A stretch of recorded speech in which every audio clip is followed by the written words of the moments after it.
What's happening, gamers? And we are live. Let me send Oh, the shit, link are to we? you so you can send it to other people. Hey, sure. Sure thing. Hello. Welcome to the Bad I Opinion need to Show. send it a couple. Um. I'm No, I'm no, interested to see how much we'll disagree on some of this stuff. probably not even that much. Now, let me see. I'm gonna share this with some folk. I see that Rye was in the chat at some point. I Yeah. don't know if he's still here, but like I saw him. I'm gonna see his turn the name in volume down chat. on this Kirby music. I know he knows stuff about Kirby. Okay. Let's see. I've got to get the chat popped out. Because I can just check chat whenever. Why has my comment been pinned? I thought it was funny. Alright, excellent. Let me post the link to Blue Sky. Mr. Blue Sky, please tell us why we had to hide away for so long. Okay.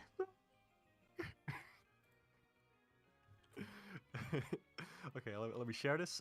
Hey, join me in yelling at Hane for wrong stupid opinions Your stupid on the opinions. Kirby series. Wahoo. Wah. Wahoo. Ooh. Wah. Wah wahoo. We're gonna wait for a couple of people to join, I think, first. Because this is probably gonna be a very short stream, realistically.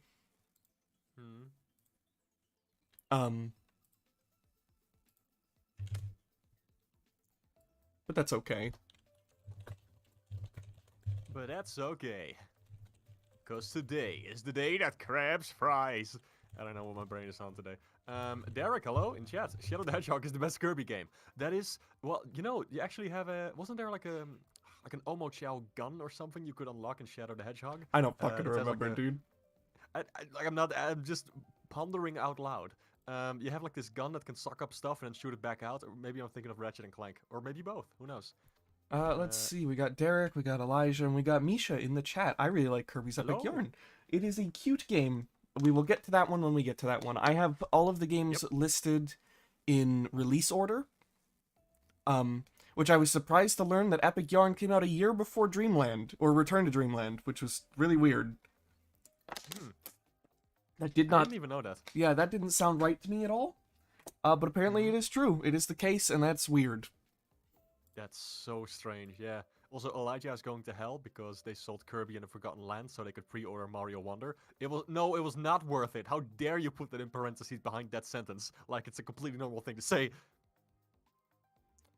Honestly, from what I've seen of Mario Wonder, I don't blame him. That game looks amazing. Forgotten Land is so good, though. I love that game. Look, also, hello, I love Kirby. I love Kirby. The best Kirby game, to me, does not compare to the best Mario game for me. Like, they're on complete different fucking tiers.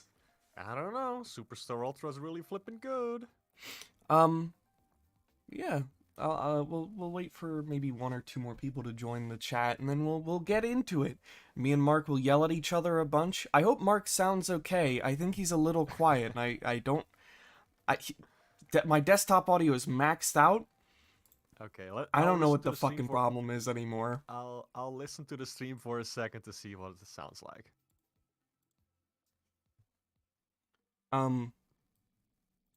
And of course, chat, feel free to yell at me as well for my picks.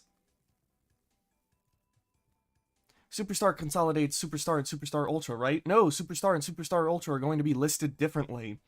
Yes, on purpose. as they should. Yeah. My favorite Kirby game is the one where they go back in time to the first... Fucking goddamn it. That's right. We're going back in time to the Mark first is a teeny Thanksgiving bit quiet. to get turkeys off the menu. That's right. Sorry. Oh my fucking that was really god, loud. dude. Holy shit. I'm gonna turn Mark up just a little bit. Because apparently some people are saying he's quiet. So you're at 120% now. Hopefully that's better. Awesome. Epic. I love that one video of this guy just yelling louder and louder. That's right! We're going back in time! Please stop yelling. I yelled away from the microphone. So this is probably going to be a bit of a more chill stream. Says you. Sonic Dream Team. Yep. Sonic Yep. Dream Team, I guess. Yep. Yep. Um, I love Apple products. I can't believe how fucking that game looks really good, and I cannot believe it's an Apple Arcade exclusive. Mm, I really want to like Kirby, but I don't know. I just can't really get into it. I did really like Kirby in the Forgotten Land, but it was a little short. If you've not played it, the best entry point, in my opinion, and in a lot of other Kirby fans' opinions, is Superstar Ultra. yes. There's even this like semi-famous infographic. I'll see if I can't grab that real quick. What's infographic? Yeah, those words made sense. I don't know what the problem is for you. No, I'm just repeating what you said, but with a question mark at the end because I'm curious about this thing that you just introduced into the narrative. Let me get this up on screen real quick because it's genuinely a pretty interesting thing. And we're gonna keep the little dancing Kirby because he's our friend. Good. He is watching over us. He would never So- harm us. Let me bring this up. We can talk about this a little bit, and then we'll finally get into the ranking. Yes. So let's grab. Hey, Lance. Hello. Good evening. Welcome. So How this are you? this infographic was made a while ago now, I think. I don't even remember. Oh, I remember this. But oh, it doesn't fit the screen fully. Let's make this a little bigger so I can like stretch it around. But yeah, the Kirby flowchart. You always start with Kirby Superstar Ultra, and depending on what parts of Superstar Ultra you like, there are various ways you can go. This is not updated to include some of the more recent games in the series. Star Allies and I think yeah, and Forgotten Land are not on here. Not to mention some of the other spin-off games like Kirby Fighters. But Mhm. oh no, maybe they're Kirby Fighters. Nope, Kirby Fighters not even in the spin-off section. Damn. But yeah, if there's anywhere you should start with Kirby, it is right smack dab in the middle with Superstar Ultra.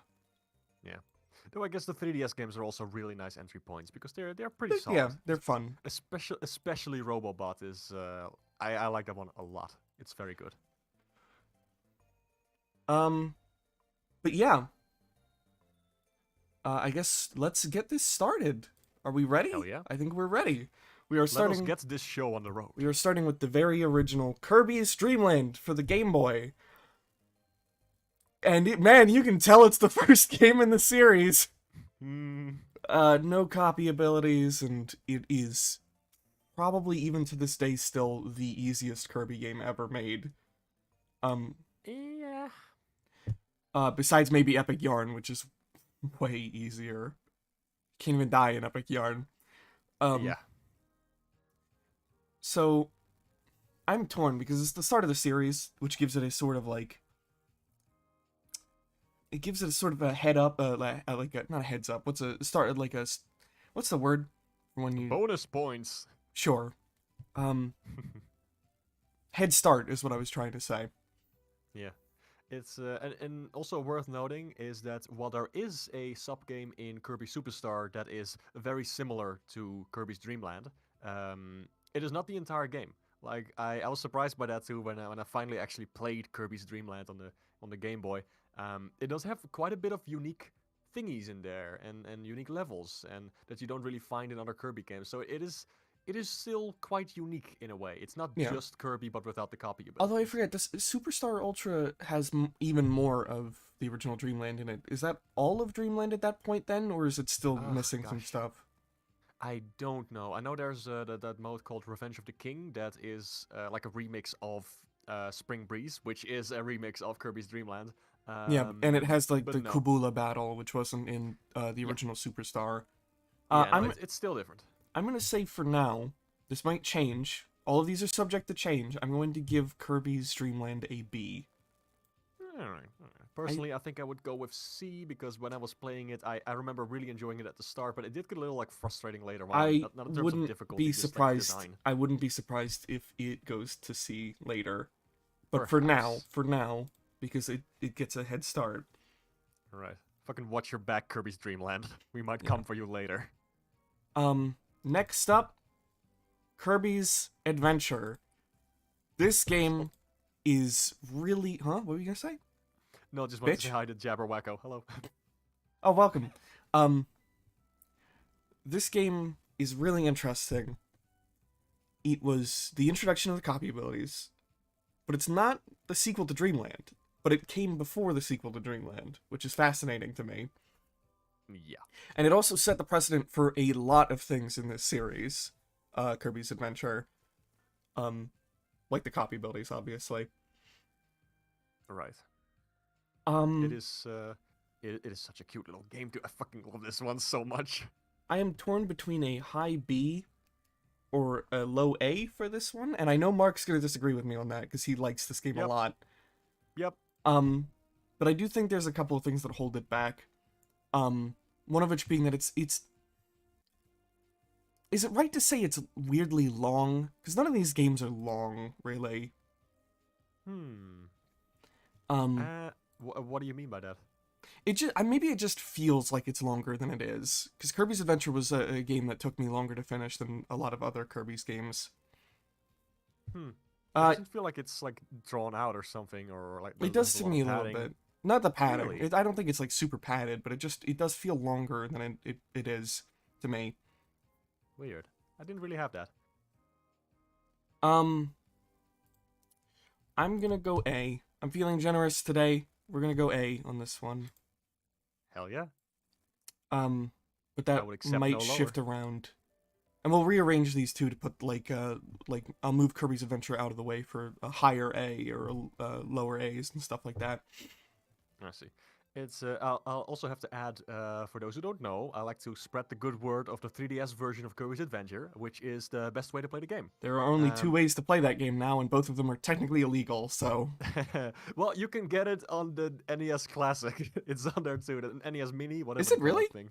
Yeah, it's on the there. 3DS version? No. Just the original NES. Yeah, I was talking version, about the but, 3DS version. Okay. Yeah. If we're adding the No, I NES can't say version, that. there's a couple more ways to do that, but Oh yeah, there's plenty of ways to play the NES original. It's just the 3DS, which is a full-on remake actually, and fixes the frame rate issues, which makes it run so much smoother. I will And say it's just so. I love that. the original version and the Virtual Console version is still fully playable. It's still fine. Yeah. Guma Ball Dasher did actually bring up something that isn't necessarily my problem with Kirby's Adventure, but is something that reminded me of a bigger problem. I hate that the early Kirby games, and for some reason they brought this back in the Game Boy and the Game Boy Advance and DS games, is that you lose your fucking copy ability after one hit. That shit is obnoxious. Yeah, that gets annoying really fast. Was that also in Squeak Squad? That was in Squeak Squad and The Amazing Mirror. They brought that back for those two games, and I don't fucking know why. It might have been in Superstar as well, but I don't remember. I don't know if it was in Superstar Ultra. It's been a little while since I played that one. Moving on. Ultra. Moving on to Dreamland 2. I'm gonna immediately put this in C. Oh, didn't mean to do that. I'm gonna immediately put Dreamland 2 in C. I should probably Wow, lock that layer. Dreamland 2 is really boring. Yeah, I remember gonna nothing from that just- one. I remember playing through it and thinking like, it's alright, but not much more. It was even a little frustrating in some parts, I believe. Yeah. Especially to go for 100% because I don't know what the hell they were thinking of that. Like you have to find these very obtuse, like weirdly hidden secrets, or be somewhere with a certain animal body in some place. If I Yeah, recall they're not correctly. necessarily like super hard. They're just tedious. Yeah. Any Kirby game that it like requires you to collect something for 100%, even one of my favorites, 64. Usually that collecting aspect is really fucking unpleasant. Or not unpleasant, but like just really not fun. Yeah. Although I will say that 64 actually becomes more fun on repeat playthroughs because you remember the locations of some of this stuff. But for Dreamland 2 and Dreamland 3, that aspect never gets better for me. Especially Dreamland 3, which is really fucking obnoxious about it at times. Yeah, well, I mean, I didn't enjoy Dreamland 3 at all. Excuse me. Dreamland 3 is a really pretty looking game, and that's about all it has going for it, really. Yeah, I like the funny references it has. Like Samus is there and Metroids and stuff. Like that's cute. But Yeah. other than that, it's very cute. I like the some of the ideas it has. I like the art style. I like some of the characters, and of course the animal bodies. Like somebody's yelling "Rick the hamster" in chat, and like yeah, Yeah. they're great. I love I them. do love the animal buddies, and I love to see how they progressed throughout the Dreamland games. Although we never saw them again. I don't. Yeah. Not counting 64, which there's like stone versions of them, which is not the real S- them. I don't think any of the original animal buddies show up again until Star s- Allies. Yeah, I was about to say Star Allies. Yeah, yeah. What I like the most about them is like seeing the little like how they hold Kirby in different ways. Like how Kirby's in the mouth of Kine, I think that's the fish, Mm. and like and the octopus character just sits on Kirby's head, and then I don't know. It's just like these sprites are so expressive and fun. I love the animations. Yeah. Oh yeah. Very cool. Again, 3 looks really good, Yeah.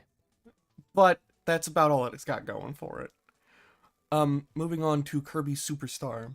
It is a very good game. It's very solid. It's a very enjoyable Kirby game, especially with a friend. But it is beaten out by its successor. And also, I'm giving it an A. It gets an A because it's still really good. I suppose I unfortunately cannot get into it because I first played Superstar Ultra and it's so much better in every way, especially in the movement. I can still play either version, but Ultra is better. Hmm.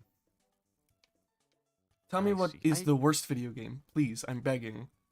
What's the One of the worst games I played recently was Clock Tower Ghost Head. That game is fucking terrible. Oof. Um, I didn't mean to open Sony Vegas. Oh, this is a fucking What are mess. What the hell are you doing? Just gonna open 40 programs to fucking make my PC lag. Yay. I keep forgetting that Dreamland 3 came out after Superstar. Like, they made Peak and then went back to shit. Hmm. That's exaggerated, of course, but like, how did you go from Superstar to Dreamland 3? um, can Vegas close, please? Great, whatever. I guess it's just gonna be open until it decides to shut off. Alright. Superstar is really good, but hella unoptimized. Yes, it is. Kirby Superstar also has issues with hitboxes. Did you get the night falling on you ending? No, I followed a walkthrough for Ghost Head because I knew of its issues beforehand. Hmm. I like the first so far my favorite clock tower that I've played is the first one. I like its atmosphere the most. But yeah, it's the series is kind of weird. It's a weird one. I'm interested to play the third one, which thankfully only has one ending, because man, I like multiple endings in games. They can be fun to go for, but holy fuck, man, I was getting tired of having to like follow a walkthrough beat by beat. Anyway, sorry. Herb. On to Dreamland 3. Unless there was something else we wanted to say about the original Superstar real quick. Not really. Just that I unfortunately cannot get into it. I do find it charming that it has like a mix of like very very wacky 2D sprites, and then also like the weird pre-rendered stuff in the background. It looks very much like a game from its era, you know. Yes, And I respect it because it gave us Superstar Ultra, but I don't enjoy playing it, unfortunately. I also can't wait for the Clock Tower re-release. By the way, that shit looks good, and it's got a music by what was her name, Mary something. She did all the vocal tracks for the Silent Hill series. I'm excited for that. Anyway, Dreamland 3. This is going in C. This is going in C. Lower than Dreamland 2, personally. Because 3's 100% is so much more fucking obnoxious than than 2. Yeah, man. I personally would have put it way lower. I see. There's not a single game on here that I think is gonna go lower than D. No, I mean no. None of these are like bad games. It's really up to personal preference, and also, at its worst, they're like I don't know, kind of boring or just not my style. That's fair. But we have not even gotten to the most boring Kirby games yet. But we're close. Yeah, 64. Here we go. Fuck you. I don't actually have that much to say about Dreamland other than it looks good but plays really bland, and it's 100% is just not fun. Hmm. Um, it did introduce GUI though. Nope, sorry, GUI was in 2. Never mind. Dreamland Oh 3 has yeah. nothing going for it. That's not true. It has plenty going for it. It's just not. eh. On to we're moving Kirby's Adventure and Superstar again because we are now at my second favorite Kirby game of all time, which is Kirby 64: The Crystal Shards, which I made a whole ass video about. And if you want to Yeah, know what I watch think his of that, fucking tack video. yes, true. Um, but yeah, I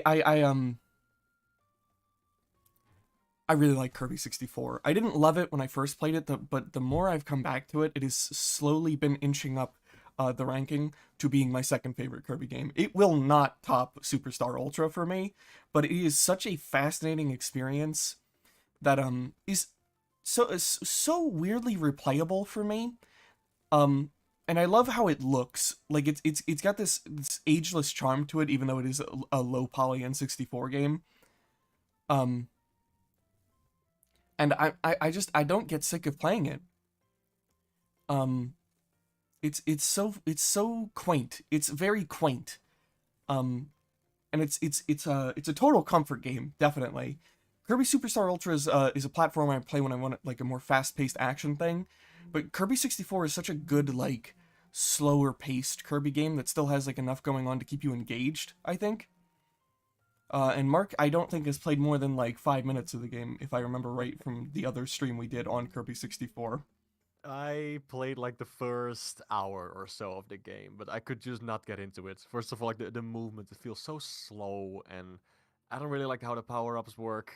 The combining stuff, like it's creative, sure, but I don't like you have to awkwardly throw these things in. I just no, just everything about it just doesn't feel right to me. I like the visuals. I think the low poly style is very cute. Music is nice as usual, but in terms of gameplay and actually playing it, it just did not grab me at all, unfortunately. Honestly, I feel 64 is the 100% completion problem Dreamland 3 has. I debate even more annoying than Dreamland 3, since for some means you have to exit levels to get the abilities combos. Uh, I I can see where you're coming from, but it doesn't bother me because of the fact that one, levels are insanely short in Kirby 64, so having to get back to where you needed a certain copy ability like combination for is fairly easy. And also it's Kirby 64 is completely playable without 100%ing. Like its final boss is not a joke. In fact, I would argue 100%ing actually gets you a worse final boss. Hmm. Because Miracle Matter is really tough, and like surprisingly different to the rest of the game. Whereas 0-2 is actually crazy easy. Although I still love the ending. And that final cutscene is really cute. Um, but yeah, I'd argue 3's completion requirements are way more annoying, especially the ones that require you to like memorize something insanely quickly, or just like do guesswork, which is just complete bullshit. Whereas Kirby 64 never really has any moments like that for me. Besides needing like certain copy abilities that you need to go back to other levels to get, which isn't really that big of a deal. Um, again, by how short the game is. Um, but yeah, Kirby 64. We are now on to the two most boring Kirby games ever. And these are both going in D. Like, I'm moving both of them to D immediately because I have fucking nothing to say about them. They weren't made by HAL, and they're crazy goddamn boring. Like, Oh man. mind-numbingly boring. They're not. The only reason they're not lower is because they're still very competently made games.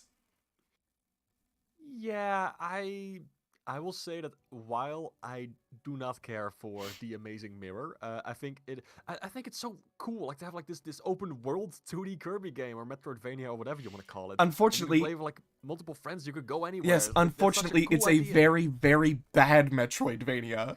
Yeah, it's not fun to play at all. I did not. I was just not having fun playing it. Unfortunately, but I still kind of respect it in a way.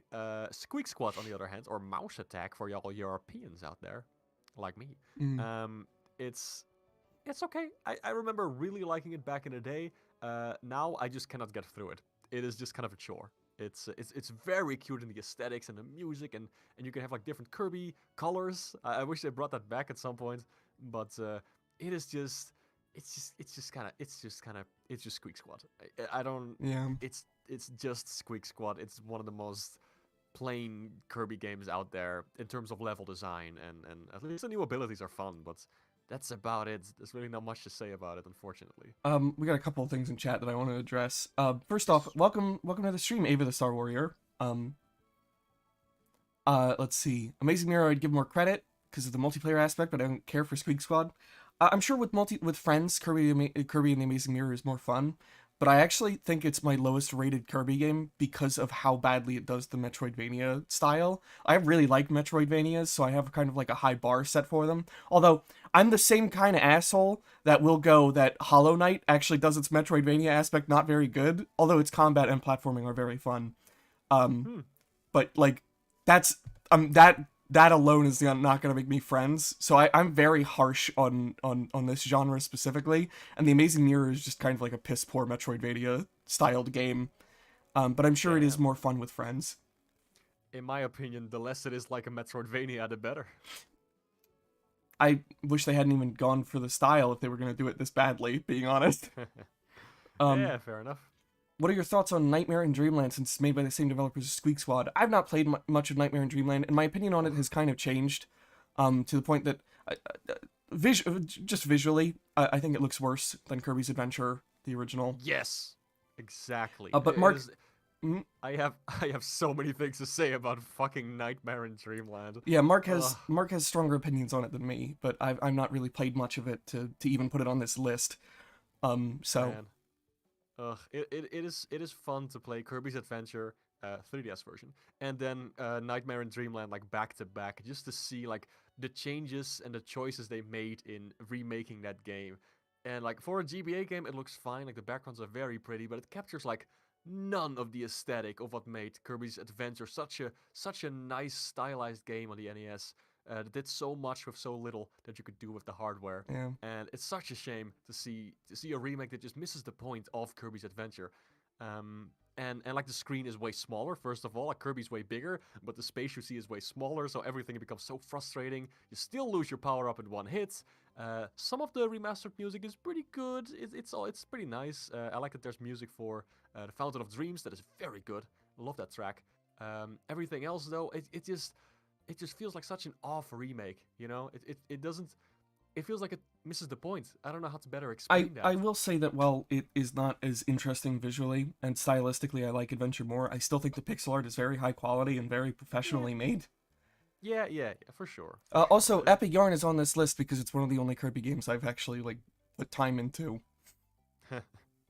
It's a Kirby game still, The in a way. the thing with all these, I've played other Kirby games besides these ones, but I've put like a good amount of time into or finished most of these games to have put them in to put them on the list. Hmm. Fountain of Dreams? You mean that podcat cough? I don't get what that means. I don't know what that is. The only Probably a spin-off Kirby reference. game. Let's see. Um, on to Superstar Ultra. I'm not even gonna delay this. We all knew this was gonna happen. S tier. Yes. Superstar Ultra Yes. is the peak Kirby game, except It's so for good. the Great Cave Offensive. That part sucks. Oh, fucking, why don't you fucking... It's great. It's actually quite nice. I have two enjoy it. problems with that. One, it's trying to do the Metroidvania thing again, and it does not do it well. And two, it is the reason the Amazing Mirror exists, and that's just a sin to me. I like it a lot. Love Honestly. every other part of Superstar Ultra though. I think like the first time playing Great Cave Offensive, I was like, this is annoying. But later going back to it, I like it more and more because you don't even need to backtrack much if you just find all the treasures and play well. I try to rush through it as fast as possible because it's just not fun for me. Like I Yeah, just I think don't like the way the Great Cave Offensive is structured. I think it's pretty rewarding to get all the stuff. Also, it's one of the places where you can get the extremely rare paint ability. Do you know about this one? Yes, I do. That's pretty fun. Like if you suck up one of the, I think it's like an enemy throws paint at you or something, or like one of the, it's the chameleon mini boss. If you suck up a specific thing, you get like it's a very simple ability, but like Kirby starts painting the screen and does a lot of damage to things. And almost nobody knows it exists because it's so incredibly easy to miss. But yeah, Superstar Ultra is just the best game in the series. Like, I know it's the popular opinion, but sometimes the popular opinion is the popular opinion for a reason. Like, Yeah. it's just such it's Superstar but polished to a T. It looks really good. It's got these adorable CG cutscenes. Its gameplay is top fucking tier. It keeps a fast pace while still being like completely understandable, you know? Yeah, Um that's I love the pace because the controls feel so smooth and you can go so fast up and down ladders. I love that. It's such a cute little detail. But it's just so fun to move around as Kirby. and it's one of the last Kirby games to have the have copy abilities change how Kirby actually looks. Oh yeah, I forgot about that. And I don't mean like adding hats, I mean changing his color, which is a shame. I know why they changed that because in subsequent games, they'd add characters like Kirby and stuff. Um, Yeah. which to be fair, I think that started with the Amazing Mirror, but still, I just prefer how that looked for the older Kirby games. The changing Mhm. Kirby's color to match the copy ability. It was just a neat thing, like how he'd go blue for the ice ability or yellow with the what was yellow again? Was Spark, I believe. No, no, the beam. right. Personally, I put Superstar Ultra in B and Superstar Ultra and Superstar in D. God damn, really? Woo! Woo! Damn. Um, but yeah, unless we have more to say or chat has anything more to say about Superstar Ultra, we can move on to Kirby's Epic Yarn, which we probably won't talk about for very long. Yeah. Meta Nightmare Ultra, flippin' awesome. Love that. Gosh, what else? Oh yeah, There's just the so much new shit I love with additions that. in Ultra are also a lot of fun too. We Yeah. brought up we brought up Revenge of the King, but Yes. that version of Kabula's music, of the Kabula battle music, is still my favorite in the series. I'm gonna play that Also very now. fun. Oh Um, hell yeah, sure. I gosh, what else is there? It is so much fun. Also, there's multiplayer with like DS download play, and it is really enjoyable. sadly, Played it with a couple friends can't once. play that anymore. What do you mean? You you can't play the multiplayer anymore, What do you mean? dude. Are you for fucking real? The DS's online services were closed down years ago. No, no, you don't need online for this. Don't you know about that? Like, if No, you I know have you can a link in a room with somebody. Like, I know yeah, you can do that, but like the other thing you brought up, you can't do anymore. no, that's called download play. Download play is when one person has a cartridge, the other person connects with their Oh, DS right. to the other person's DS and downloads part of the game, and then can temporarily play like a little bit I together. was confused. My bad. Yeah. I'm gonna put the music on now. Also, yeah, I don't know why Meta Knight attacks his own ship. Well, It's too bad. it doesn't make a whole lot of sense. It's fun. It's still extremely fun though.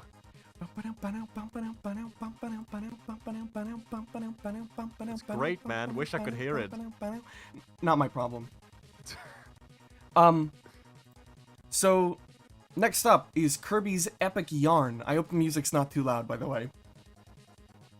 Somebody says music is a bit quiet, so that should be fine. Okay, cool. Then it's not getting any higher than this. Let me check the stream just in case. I'll check the volume.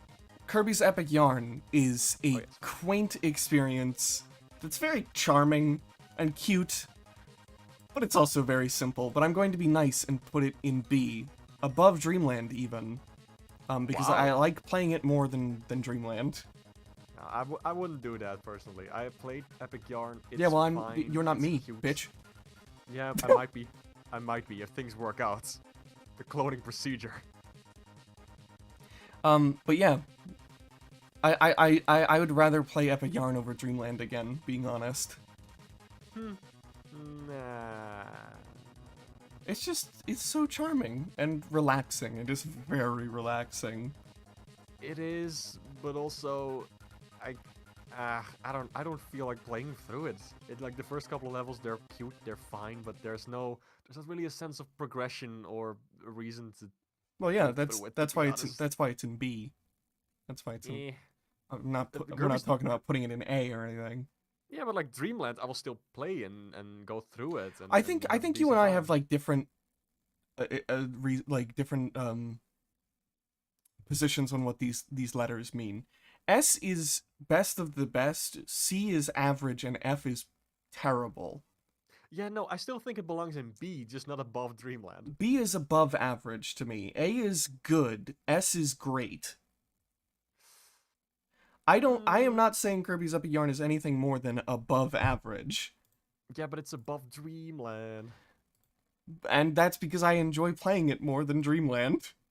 Yeah, but that's, you know, Let me put the Kirby music back on. Let me turn the volume down on that. Let's see. Ava the Star Warrior said it was my first Kirby game when I was 3 years old. 3 years old? What? For real? Sometimes you hear about how like people started playing games when they were like 3, and it's like, how the fuck did you even have enough What? cognitive ability to play a video game? That's I mean, good for you. I'm more surprised because the first video game I played was, I don't know, when I was 5 or 6, and it was like one of those educational games that my parents got. Epic Yarn is an A for me. I prefer it more than Return to Dreamland. It has more replay value to me for some reason. Wow. God damn. Fair enough. I mean, like nothing wrong with your opinion. It's just I've never heard anyone put Epic Yarn that high before. Damn.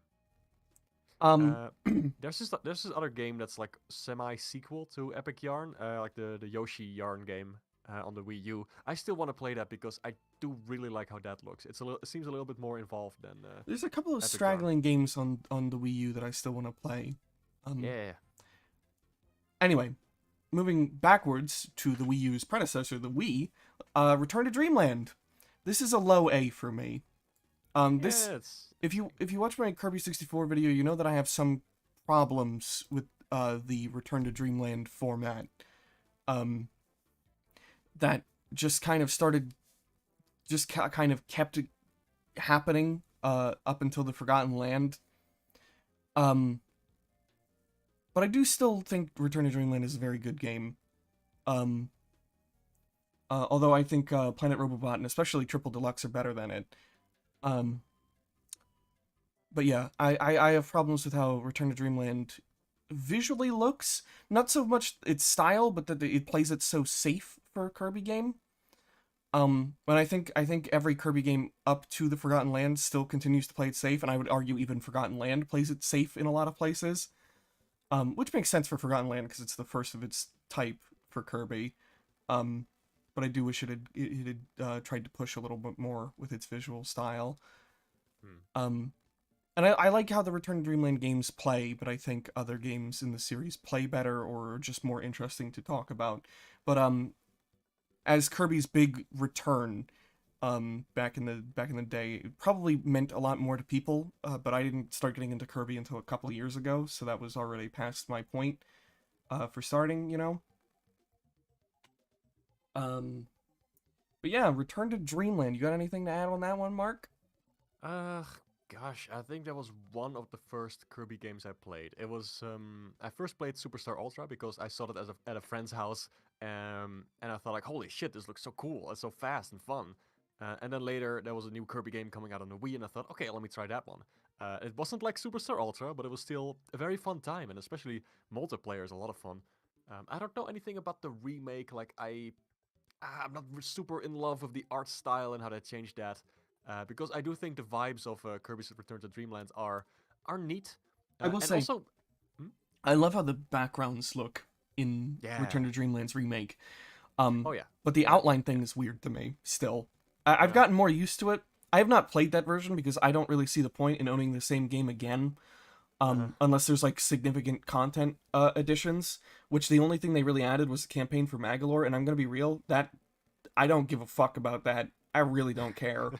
It's not okay. It's not like 3D World's re-release on the Switch, which had a huge content update, like a huge, or not update, but like just basically another fucking game shoved on. Like Yes. that Bowser's Fury is so yeah. good. Although to be fair, I never played 3D World on the Wii U because I didn't have a Wii U at the time. Yeah. But I think even if I had the game on Wii U already, I would have been like, that's enough to get me to want to buy it because of the fact that the main campaign is really changed, like mechanically. Like everything is just faster in that version. Which that's my type of fucking game, by the way. It's a really fast-paced platformer. I love that shit. Yes. That's why Origins is still one of my favorite games of all time. That's why I love the Superstar Ultra so much. Um, and of course Bowser's Fury is just an amazing addition. Yeah. But the Return to Dreamland remake, it doesn't really seem to add that much to me that I can care about. And only online multiplayer in the sub modes, because okay, fucking whatever, I guess. Yeah. They did this with Yeah. Mario Wonder recently too. It's like, what the fuck? You started with you brought it in for Mario Party and then did it for 3D World, and it actually worked surprisingly well on both. And then I guess we just decided to stop doing that. Nintendo. Yeah. Yeah. It's, did you know that Return to Dreamland was called Kirby's Adventure Wii in Europe? Yeah. That's not. It was an interesting choice. Which is funny And, because it keeps the Return to Dreamland title in the remake. Yeah, yeah, that's funny. But at the same time, like I do see a lot of the aesthetics kind of reworked, remixed in Return to Dreamland. So I guess that title is some kind of connection to it. I don't know why they went with that different title in Europe. It's a little strange, but fun game either way. Definitely an A tier. Yeah. Although it is definitely lower than its successors, which we will get to its first one now with Triple Deluxe. Ooh, I didn't mean to do what I just did. Oh, I didn't mean to do that either. Whoa, wowie zowie. Oh my god, please. It's Control Shift F, right? No, it's Control Shift J. Right? Oh god. There we go. And then I hit 1, and that fixes it. Cool. Yeah. Sorry about that, folks. Triple Deluxe. Triple Deluxe is my favorite of the Return to Dreamland styled games, which is surprising. You'd think I'd like Planet Robobot more, especially because that's the one everybody talks about. That's a higher A for me than Return to Dreamland, although I don't think any of these games are going to beat out Kirby's Adventure for me. I just like these 3 games more than the other ones. Triple Deluxe, I think, works for me really well because it's a very tight single player experience that doesn't have like any big gimmicks. I've noticed that the Kirby games I like the most don't really have any big gimmicks to them, like Crystal Shards, besides getting all of the stuff, or if the gimmick actually really adds something to the gameplay, like the combo copy abilities in Crystal Shards, which really change up the gameplay from time to time. Or in Kirby's Adventure, obviously adding copy abilities, but then you've got stuff like Return to Dreamland, which brought in that the super copy abilities, which are fine, but they're super situational and only show up once per level usually, and you don't really get to keep using them because they're on a time limit. Or in Planet Robobot, where the robobot itself is cool, but it changes up the gameplay so much that it's like it barely even feels like a Kirby game at times. Oh, I don't have that at all. Star Allies is Star Allies. And Triple Deluxe. Triple Deluxe has a gimmick with the like Mega Suck. But it doesn't show up often enough to like feel like it's getting in the way, kind of like the super copy abilities do to me. I guess so. And I also really like the main story in Triple Deluxe. I like Taranza. He's one of my favorite Kirby characters. So I'm kind of biased on that front. Whereas Planet Robobot, I really don't care about what the fuck was her name? The robot? Susie. Yeah, Susie, or the big bad guy who's barely a threat. That's funny. Yeah. I like the lore. Don't get me wrong. The lore is really cool. I still can't kind of fully get over the fact that this series has like Dark Souls-esque lore. But yeah, I don't know. Planet Robobot's just like main story doesn't really do much for me. And I think I don't love the like mechanical theming for everything. You'd think I would, but I don't know. I kind of feel like I'm just playing a really long factory level the whole time. I see. Interesting. Nah. How much do you want me? Yeah, nah. Nah. I love how he says that. Nah. I love how he doesn't mean it this way, but he says that, and it sounds like he's just saying my opinion is wrong. And it's just really funny. I mean, it is, but like, you know. No, man. It's don't call her a robot, Hayne. Twitter told someone to krill themselves over that mistake. Is she not a robot? I thought Susie was a robot. Are they cyborgs or something? Yeah, I don't know what's up with that. I don't give a shit. Fuck Twitter. Genuinely no idea. Fuck Twitter also. Yeah, but like Triple Deluxe, I would put it in B tier actually. It's okay, but it's just kind of there. It's solid, but there's nothing really that sticks out to me personally. And the super suck is not that fun to use. That's what makes it stand out to me though, is that it's not trying to be anything more than just a really tightly made Kirby game. Like I like that more than just trying to shove in a fucking gimmick for the sake of it. Even if the gimmick is really fun, Yeah, but then it you just have appeals to me Robobot. more. It's- I know, Robobot I is so know, good. I know. It's so fun, and I love the robot, and the visuals are even better. And And it's like speaking of it's great. Robobot, we're gonna have to go. We're starting to go off of the lines here because I didn't expect so much stuff to be in one category. But Robobot is between Return to Dreamland and Triple Deluxe for me. I'm sorry. This is a hate crime. Whoa!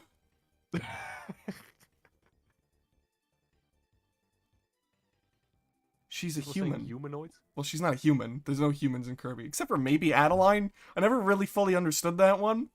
Yeah, or like the whatever ancestors people were in Forgotten Land that they hint at. That's who knows? Who knows?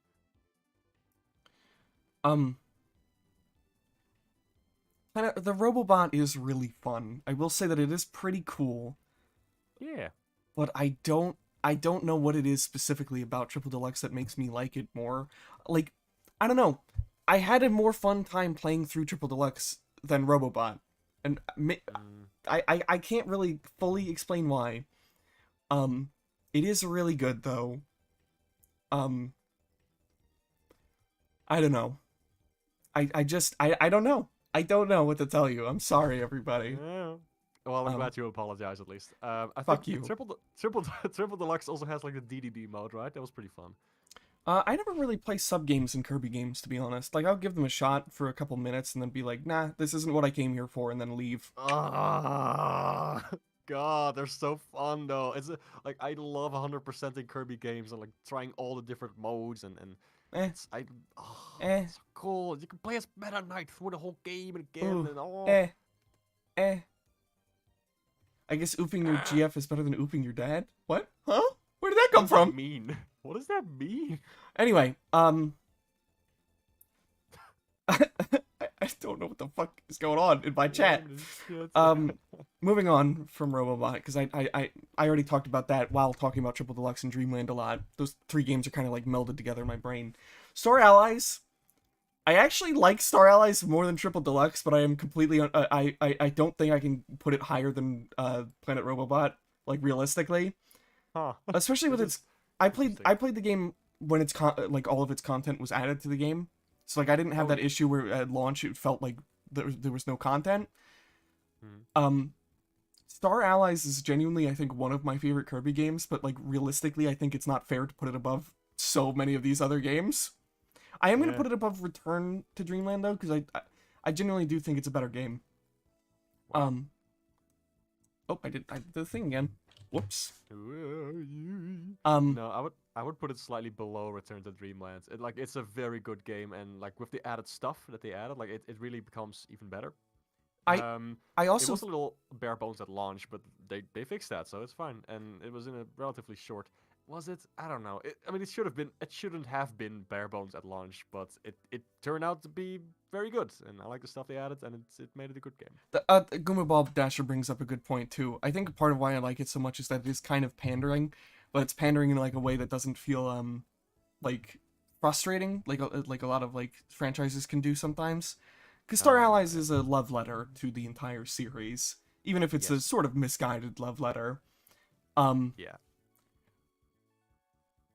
But yeah, I don't know. Also, this one's probably gonna get people pissed off at me, but I think Kirby Star Allies is the best looking of the Return to Dreamland styled games. Like, especially its lighting, which is just amazing to me. It's got these such warm tones, and like the shadows are just so good.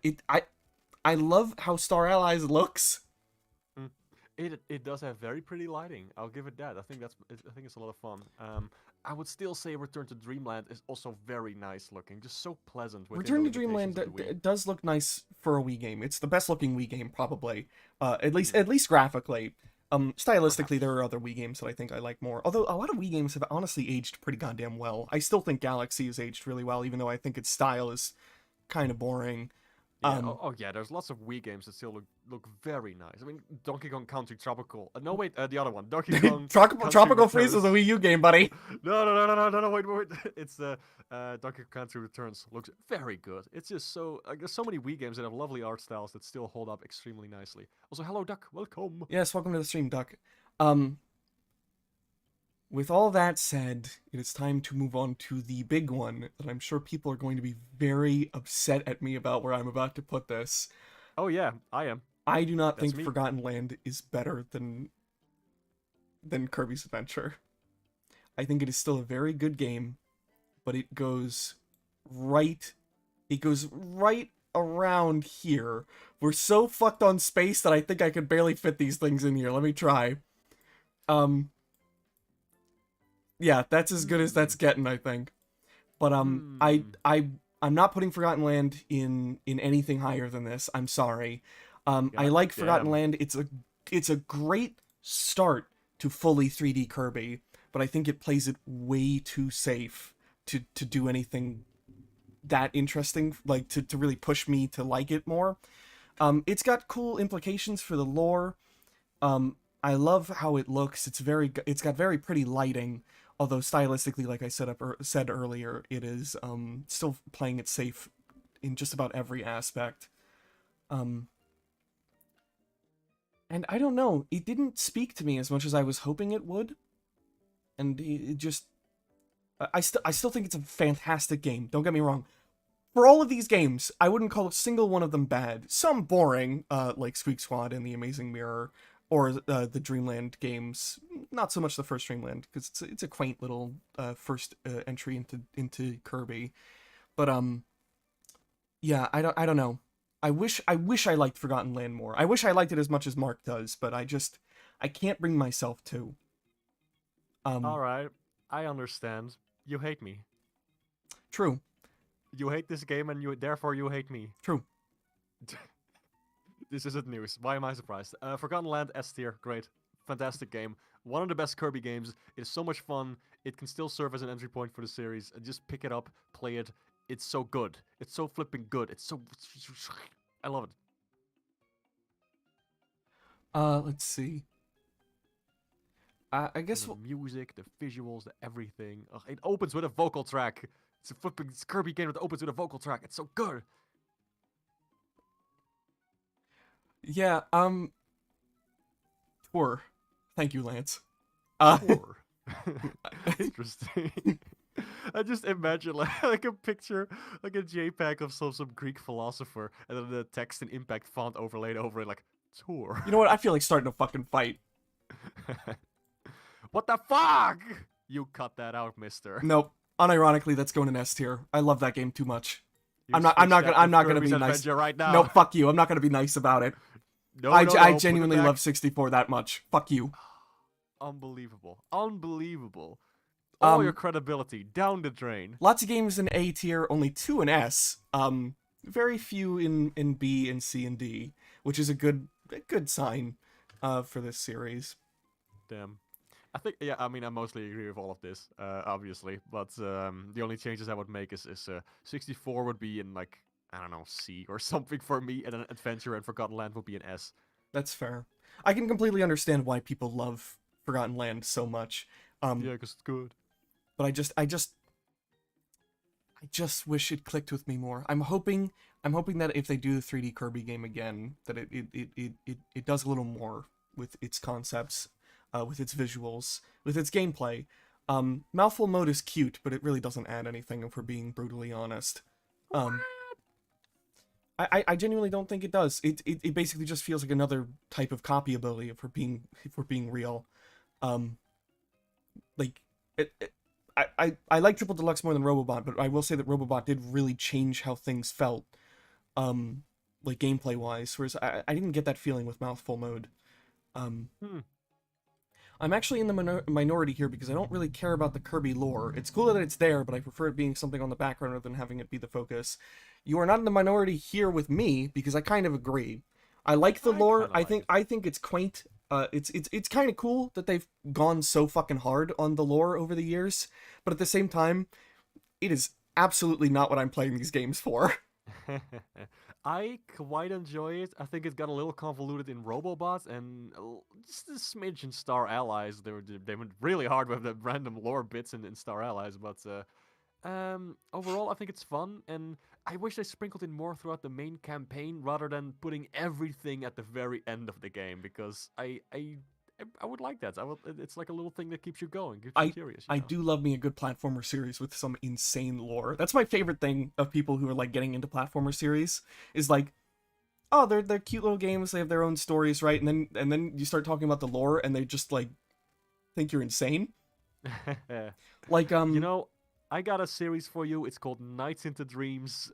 Really check it out. Lots of lore. oh, welcome to the stream, Magalore. Your Hey, game Maglor, sucks. hello. Hey, Blue Egg, you should be in jail. How dare you? You should be dead. You know what you've done. You do know what you've done. All these games are Sonic Generations victims, not gonna lie. What does that mean? What does that fucking mean? Damn, Oh, there's does too this... much. There's too much classic Kirby in these games. Um, It's too much 2D. but yeah, I think that brings our little impromptu stream almost to an end. We can keep going for a little bit to hit an hour because we've got like 3 minutes. If anybody in chat has anything they want to bring up with the Kirby series, we can read it out, or any questions or anything like that, or anything that has to do with the list. But yeah, this was a surprisingly successful stream, and it's nice to have streamed something smaller for once. Because usually I go for like 3 hours, so. Hmm. But this is very impromptu. Like, I asked Mark to do this pretty much like 2 hours before we started. Yeah. So, and I figured I'd get Mark on because, I mean, he's usually my co-host, but also because, we're both fairly into Kirby. I could have gotten Rai too, but I think he was busy at the time, so. Yeah. I mean, I'm flipping love Kirby. It's been surprisingly quiet at the front of Kirby. Like we would have these streams of like new games coming out constantly and announcements, but it's been a while since the last one must have been that one online multiplayer game on the Switch, Dream Buffet or something. I love that one also, very fun. I wish people still played it because it's impossible to find human players online. Yeah, that game was kind of dead in the water from release, wasn't it? It should have Also, been free to play. But it's so fun though, and it also, one of my main complaints for that one, it lacks local multiplayer. Like it it's only so has dumb. online multiplayer. Like just do a split screen, please. Guma Ball Dasher, I'm not gonna rank the spinoffs because I've not really played them, and none of them really appeal to me. I've played like a couple of minutes of a few of them, but that's about it. And Derek, Crystal Shards doesn't need to be dropped lower because this is my list. These are my opinions. If you want to make your own list, you can put it lower. But it's at S because I love that game. And you should all watch my video on it. Wink. It's actually a mistake. Don't worry. It was put there by accident. His hand slipped. Don't worry. We promise we'll be better in the future. We have made a lot of mistakes, but we are here to learn. I have made no And we value- mistakes, and I will learn value nothing your from this input. experience. No, no, no, no, no, no, no, no, no, no, no, no. I actually agree with your list and opinions, so I don't really have anything to ask that aren't spin-off opinions, but the stream is focused on the mainline games. I don't even really remember what spin-offs I've played. I know I've played like a couple minutes of Dream Course. I played some of Air Ride, and being honest, besides the City Trial, is that what it's called, City Trial? Yep. Besides that, I think the game is kind of not good. As like a kart It seems racer, a little it's boring. as a kart racer, it's just very simplistic and not very fun. City Trial is pretty neat though. It's like a big open world-ish Kirby experience. I've never played Mass Attack, although it does look cute. And Yeah, I played that one for a bit. It's quite fun. have you ever played any Kirby fan games? No, most of my Nintendo fan game experiences with Mario. Yeah. What you see here is pretty much all I've played of the Kirby series. Did you ever play the 3D one on the 3DS? That was more like a puzzle game where you run around in 3D on these little islands, and it's more like a score attack kind of thing. The only thing I've experienced of that is the I forget, is it Triple Deluxe that has that minigame in it? That later became Might like be. its own downloadable title. Yeah, might be. It's Triple Deluxe or Planet Robobot that has the like that 3D thing. Yeah, it's pretty fun. It's I'll say it's quite enjoyable. First crystal shard so high, then dissing air ride. What is happening? Look, I'm sorry. I know my tastes are kind of eclectic. I've got opinions on so many game series that like people would probably get mad at me. Actually, you know what? We're gonna take a little trip over to my backlogged real quick. Oh boy. Because I think that'll be fun. I still gotta play Air Ride one of these days. I never quite got into it. I think I did maybe one race and then never again. But I really do want to form an opinion on Air Ride because it seems like something I might enjoy. So we're gonna start on my backlog page for lowest ranked games to highest ranked, and there's one here immediately. I know people are gonna be fucking super mad at me about. And we're gonna keep the little Kirby boy because he's Kirby. Come on. And we're gonna keep the Kirby music going as well, of course. The little man. Somebody's asking in chat about Knights. Can I please talk about Knights? In a little bit. I'll let you do that at the end of the stream. I'll be polite. All right. Is this I'll the write right something in page? chat. Also. Yes, it is. Okay. Let me fix this real quick because it's sized incorrectly. Let's see. So yeah, and it's F11, right, to hide the bar at the top, if I remember right. Yeah, there we go. Does that carry over? Yeah, it does. Okay, cool. So we are now on my backlogged. We're taking a little detour over to here. This is my lowest rated games of all time right here. And we're gonna go through every page of this because I mean I've streamed for longer than this before. Mario Land. Yeah. Mario Land is the big one here, I think.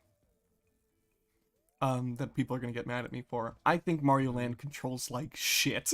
I think that game looks ugly. I think it controls poorly, and it is so goddamn short, which is the best aspect of it, because it means it's fucking over with in no time. Land 2, on the other hand, is really fucking good. I think you control poorly. And let's see, some of the fan games got brought up. I might check those out at some point, although I don't really play fan games that much. Yeah, I think I've played those. They were alright. Nothing really stood out to me from those, I think. And Ava, I'm sorry if I missed your messages. We're not going to be able to read everything. I'm sorry. That's just how it works. But yeah. That's probably the only really surprising game that's low ranked here. I don't think anybody's going to get upset at me for ranking League of Legends this low unless you're a League of Legends player, which if you are, stop watching because I hate you. Damn. Or Bubsy 3D or fucking Sonic 06. But I've definitely got some crazy ass weird shit on here that I know people have gotten upset at me about. I should stream this to you too, Mark, so you can actually see it. Let me... I can also see it on the yeah, but it's delayed on the stream. Yeah, okay. Okie dokie, thank you. I want you to be synced up with me. Sonic the Hedgehog episode 1 and 2. I don't think anybody's gonna blame me for giving that a 2 out of 10. It's stinky. We should finish that in multiplayer. We have to finish that because it's part of the fucking deal so that I don't have to keep playing Balan, which I'm considering giving an even lower score than I already have on here. Sonic 06 so low. Sonic 06 has some interesting things going for it, but it is a literally dysfunctional piece of shit. Like, I like Shadow's story. Sonic sometimes works, but holy fuck. It's just a mess. The game's a fucking mess. It functions incorrectly, like straight up incorrectly. Doom this low? Doom 3 this low. Doom 3 is boring as fuck. But the other Doom games are much higher because they're much better fucking games. This works kind of like how the tier list worked, by the way. So full star is 2 points, by the way, just so everybody knows. So full 5 stars would be a 10 out of 10. Half a star is 1 point, so 2.5 stars would be 5 out of 10. 2.5 stars is my average rating. It's where games go to be average. Yeah. Anything lower than a 5 is a game I probably don't like, or is a game that I do like but think is a mess. So I guess you're a normal Kirby tuber who some people call me the protagonist of the Kirby community for some reason will peace out for now. What? What does that even I don't mean? know. Are you I going to don't know explain what that Ocarina of Time? Where's Ocarina of Time? Wait, where is that? I don't think I I have haven't seen Ocarina it. of Time ranked that Oh, low. no, it is there. It is there. That's It Link is to the there. It's, Past. oh, but I thought that was Ocarina of Time too. Wow, look at No, that's Link to the Past. And I have some fucking issues with Link to the Past, okay? Giving it a 5 was actually generous for me because I know it's better than I give it credit for, but I don't like Link to the Past that much. I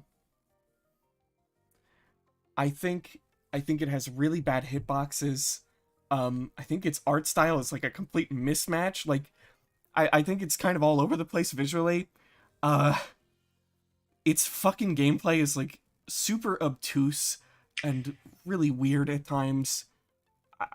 I got problems with it, man. Okay, it's fucky. It's fucky. I think that game is fucky, which is funny because my favorite Zelda game is technically a sort of sequel to Link to the Past, which is A Link Between Worlds.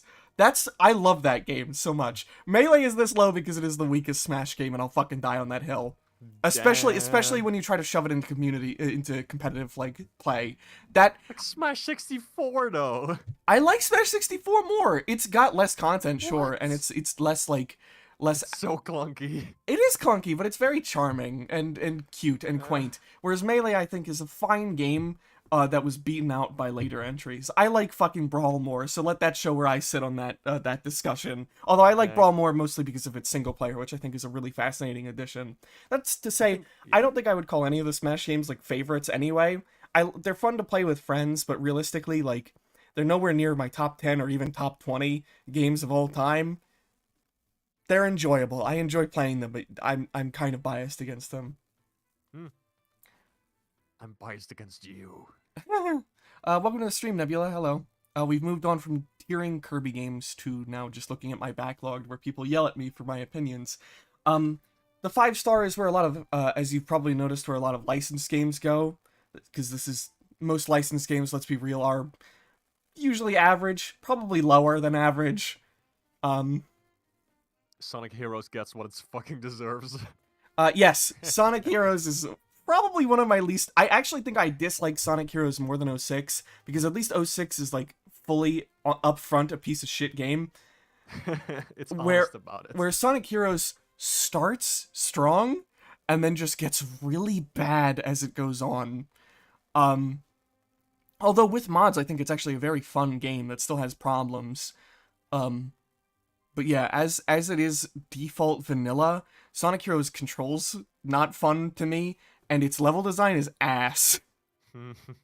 I like the first few worlds, and then after that it goes downhill quickly. The Blob is here in the perfectly average rating because the Blob is really boring to me, but it's not. They're functionally fine games that I can see why people would be have appeal for them, like Mark, but I'm not into them at all. I'm sorry.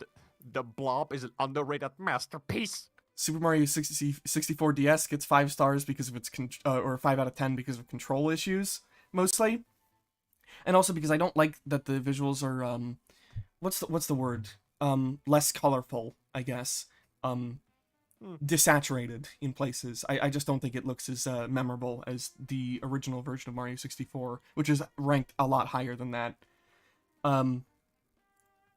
Wolfenstein 2, I'm not really a fan of any of the Wolfenstein games, being honest. My favorite is Return to Castle Wolfenstein, and even then, I still don't, like, love it, like a lot of other shooters. Yeah. We're starting to get into some of the Dimensions packs. Yes, by the way, I did rank every Dimensions pack individually, because I'm a fucking crazy person. Oh, of course you would. Yeah. Mark, of course, you can chime in on some of these picks as well, by the way. Yeah, I was just thinking, like, I haven't played Wolfenstein. I don't know anything about it. Shooter. It's Doom clone. Sure, whatever.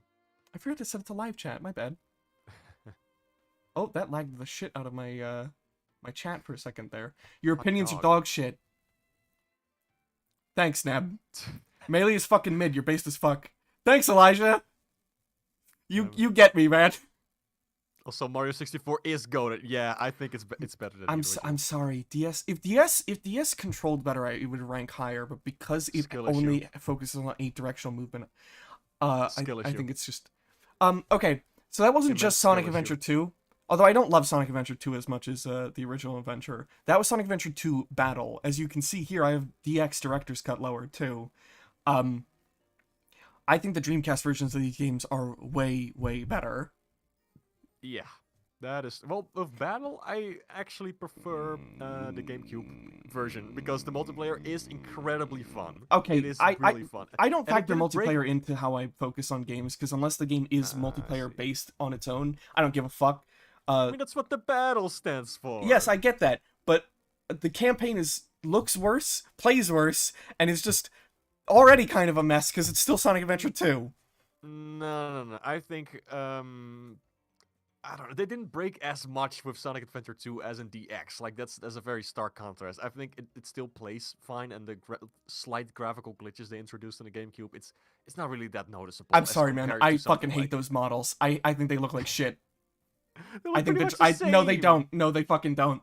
No, they don't. They look pretty much the same in Adventure Nope. 2 Nope. Battle. No, they don't. We're moving on.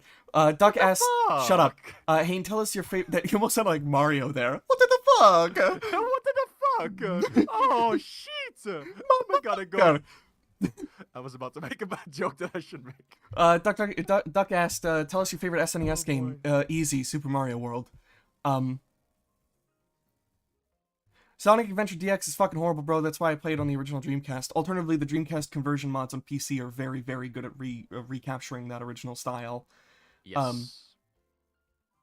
uh, It honestly didn't have that much of an impact for me for the game. Like yeah, of it's course it nice didn't, you that so fucking piece of shit. listen, Anyway, it's nice that it's a bit more polished and that there are fewer glitches and it looks better. But other than that, it's still Sonic Adventure. Like really, the worst problems of Sonic Adventure are not surface level. let's see. Um, Derek, I put DX higher than Battle because DX is still Sonic Adventure under the hood, even if it's a kind of shitty version of Adventure. Which I've always preferred Adventure more than Adventure 2 anyway. So, yeah, that's kind of why it ended up being there. Thoughts about Fair Armacrog? enough. I haven't played a huge amount of Armacrog, but I do not like what I've played of Armacrog. I don't think it compares at all to the Neverhood. Um, but I gave it a 5 because I don't think I can put it any lower without fully finishing the game. But yeah, I don't love Armacrog. Definitely what I've played of it. I think it's the Neverhood but worse, which is saying a lot because the Neverhood has bad gameplay. I love the Neverhood, but it has bad gameplay. But whatever.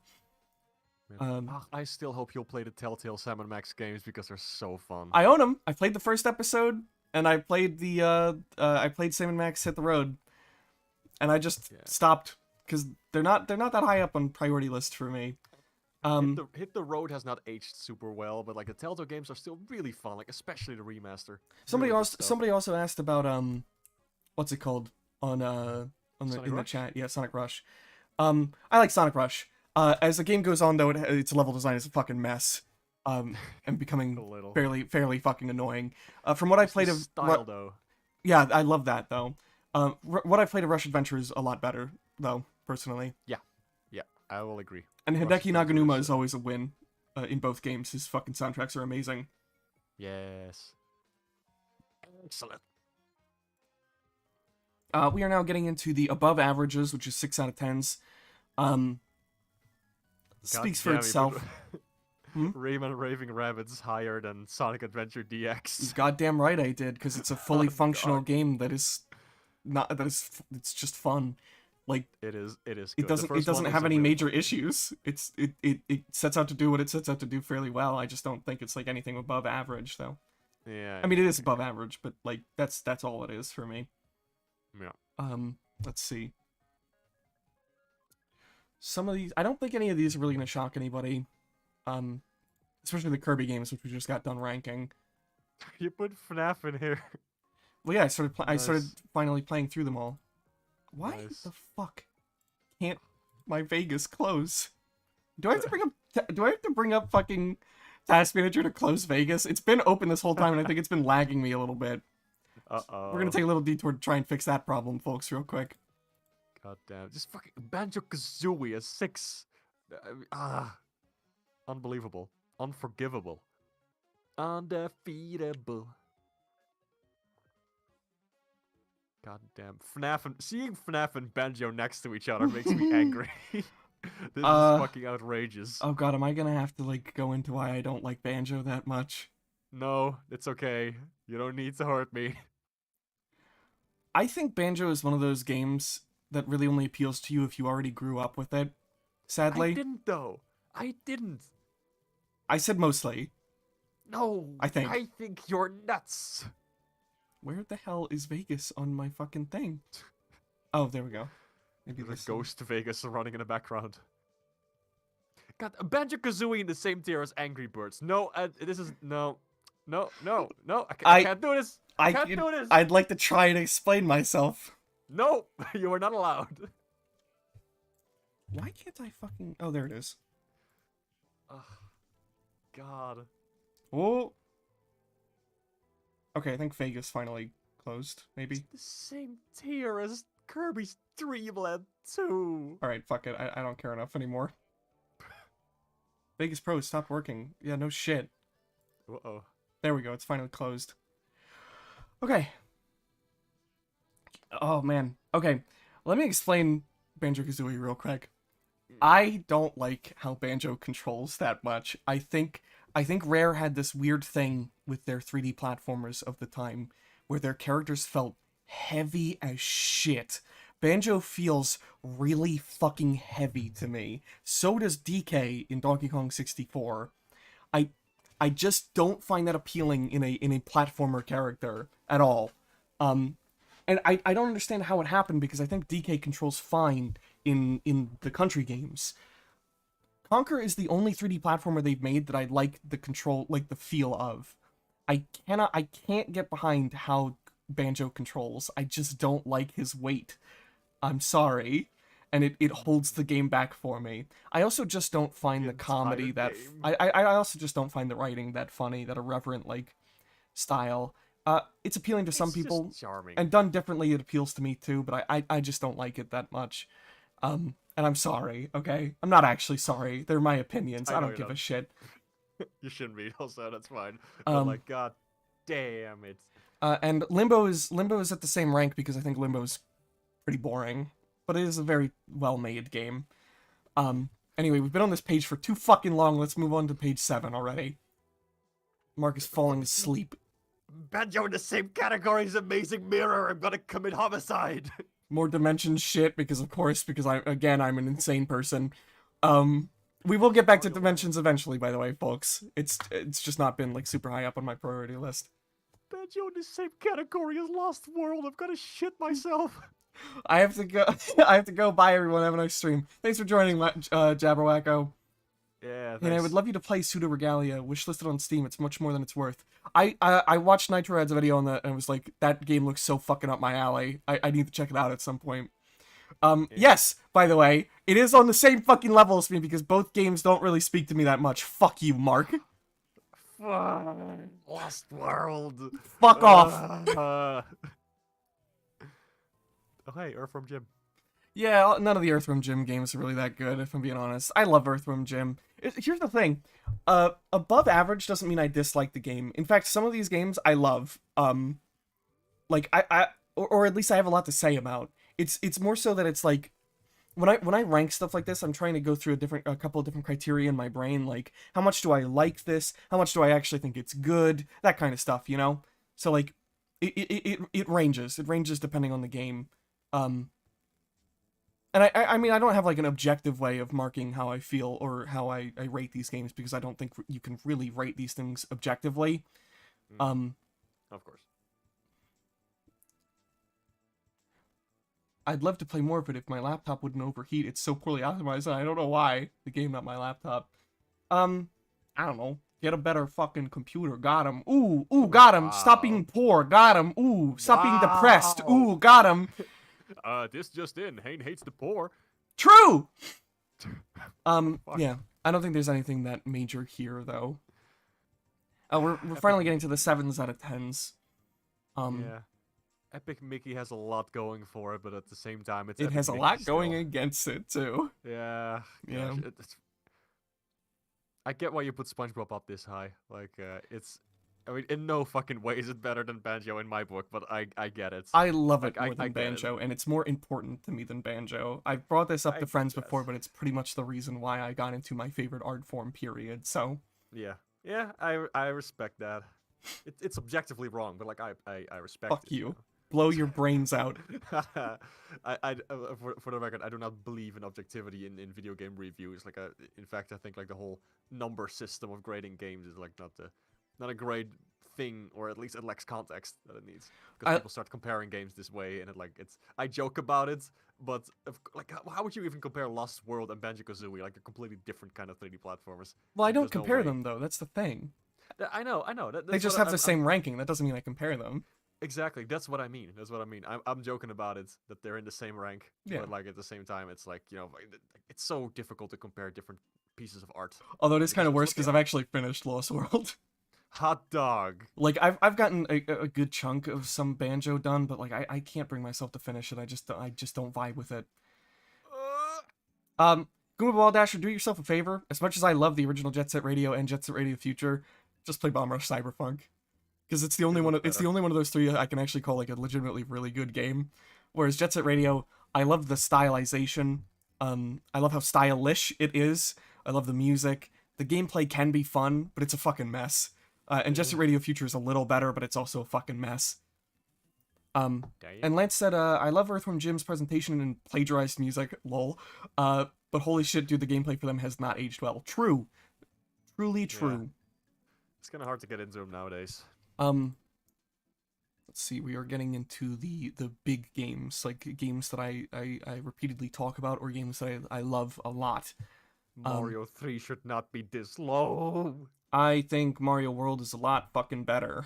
Oh, And a 7 out of 10 is still a very high rating. 7 out of 10 for the mainline Mario that made the series what it is today. No, that was Mario 1. No.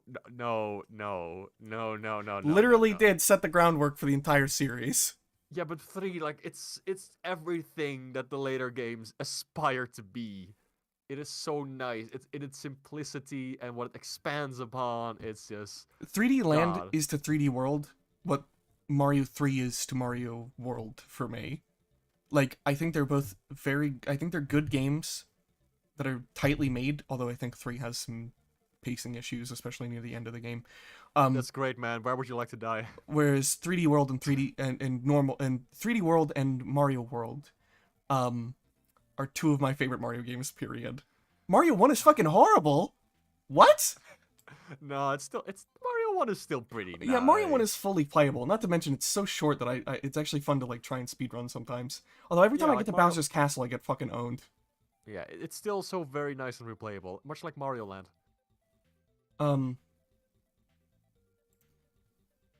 Twinsanity. Twinsanity, I love that game. It's a fucking mess though. But Sure it is legitimately one of my favorite Crash games, just because it's so interesting to talk about almost. Like, Yeah. not only just its history, but the game itself. Like, the finished game itself is just such a fascinating fucking experience. Yeah. Let's see. Page 5. No, Derek, I will not accept it. I will not accept this. What did Derek say? 7 out of 10 is good. It literally means good, Mark. It does, it's No. true. No! Unbelievable. Sonic R is 7 out of 10. That game's a masterpiece. I will not. No, I'm not going that far. Unacceptable. Sonic R is really fun, and I think it Unacceptable. got a really weirdly bad rap that I don't understand how it got. Well, it's short as hell. Like, it can be It finished is within an hour. that's part of why it's so low, is that it is very short, and it is replayable, but I mean only to a certain extent, because once you've collected everything, you've collected everything, and it's really easy to do so. Yeah. I only love it because I really vibe with it. Like, I just love the music and aesthetics and the bouncing car gameplay, and it's just so charming to me. I love it. And sadly, it needs mods to reach its full potential. Like, and I don't mean to change the gameplay. I mean to make it the Saturn version, pretty much. Oh yeah, to adjust like the lighting and colors. Yeah, that is definitely true. Yeah, because the official, the only PC port of the game is rough. Yeah. It's well, there's several versions of the PC port also. Yes, but they're the most they're all similar. The most the one you can get a hold of right now is like, it's rough. I still have my original box from Sonic R. I bought that in, where was it? I think this was when I was visiting the country of Hungary with friends or family. No, it was family, I think. And I saw it there on a store shelf for €1. So I thought, oh, Sonic. And then I bought it, and I couldn't play it because we only had a Windows 95 computer, and it needs to be on Windows 98 and up. Fair enough. We're moving on to the next page, unless anybody wants a quick look at this. I don't really have much to say here. We're getting to the point where it's just like games that I think are just genuinely good. Sonic Colors, baby. Yeah. I love that one. I don't love Sonic Colors as much as Mark, but I do think it's a good game still. More dimension shit. Yes. Brain rot. Lots of it. We are now officially getting to favorite games. Like, would be in a favorite games list. Everything after Conquer would be in a favorite games list, easily. Wario Land. Yeah. Wario Land 3 is so goddamn boring. Yeah, the first couple of Wario Lands, like, I like the first Wario Land for what it is. Then 2 and 3 are just kind of, it's not really my style. Virtual Boy Wario Land's really fun. Shake It is great. That's my favorite Wario Land, unironically. Shake It is cool. No, Virtual Boy.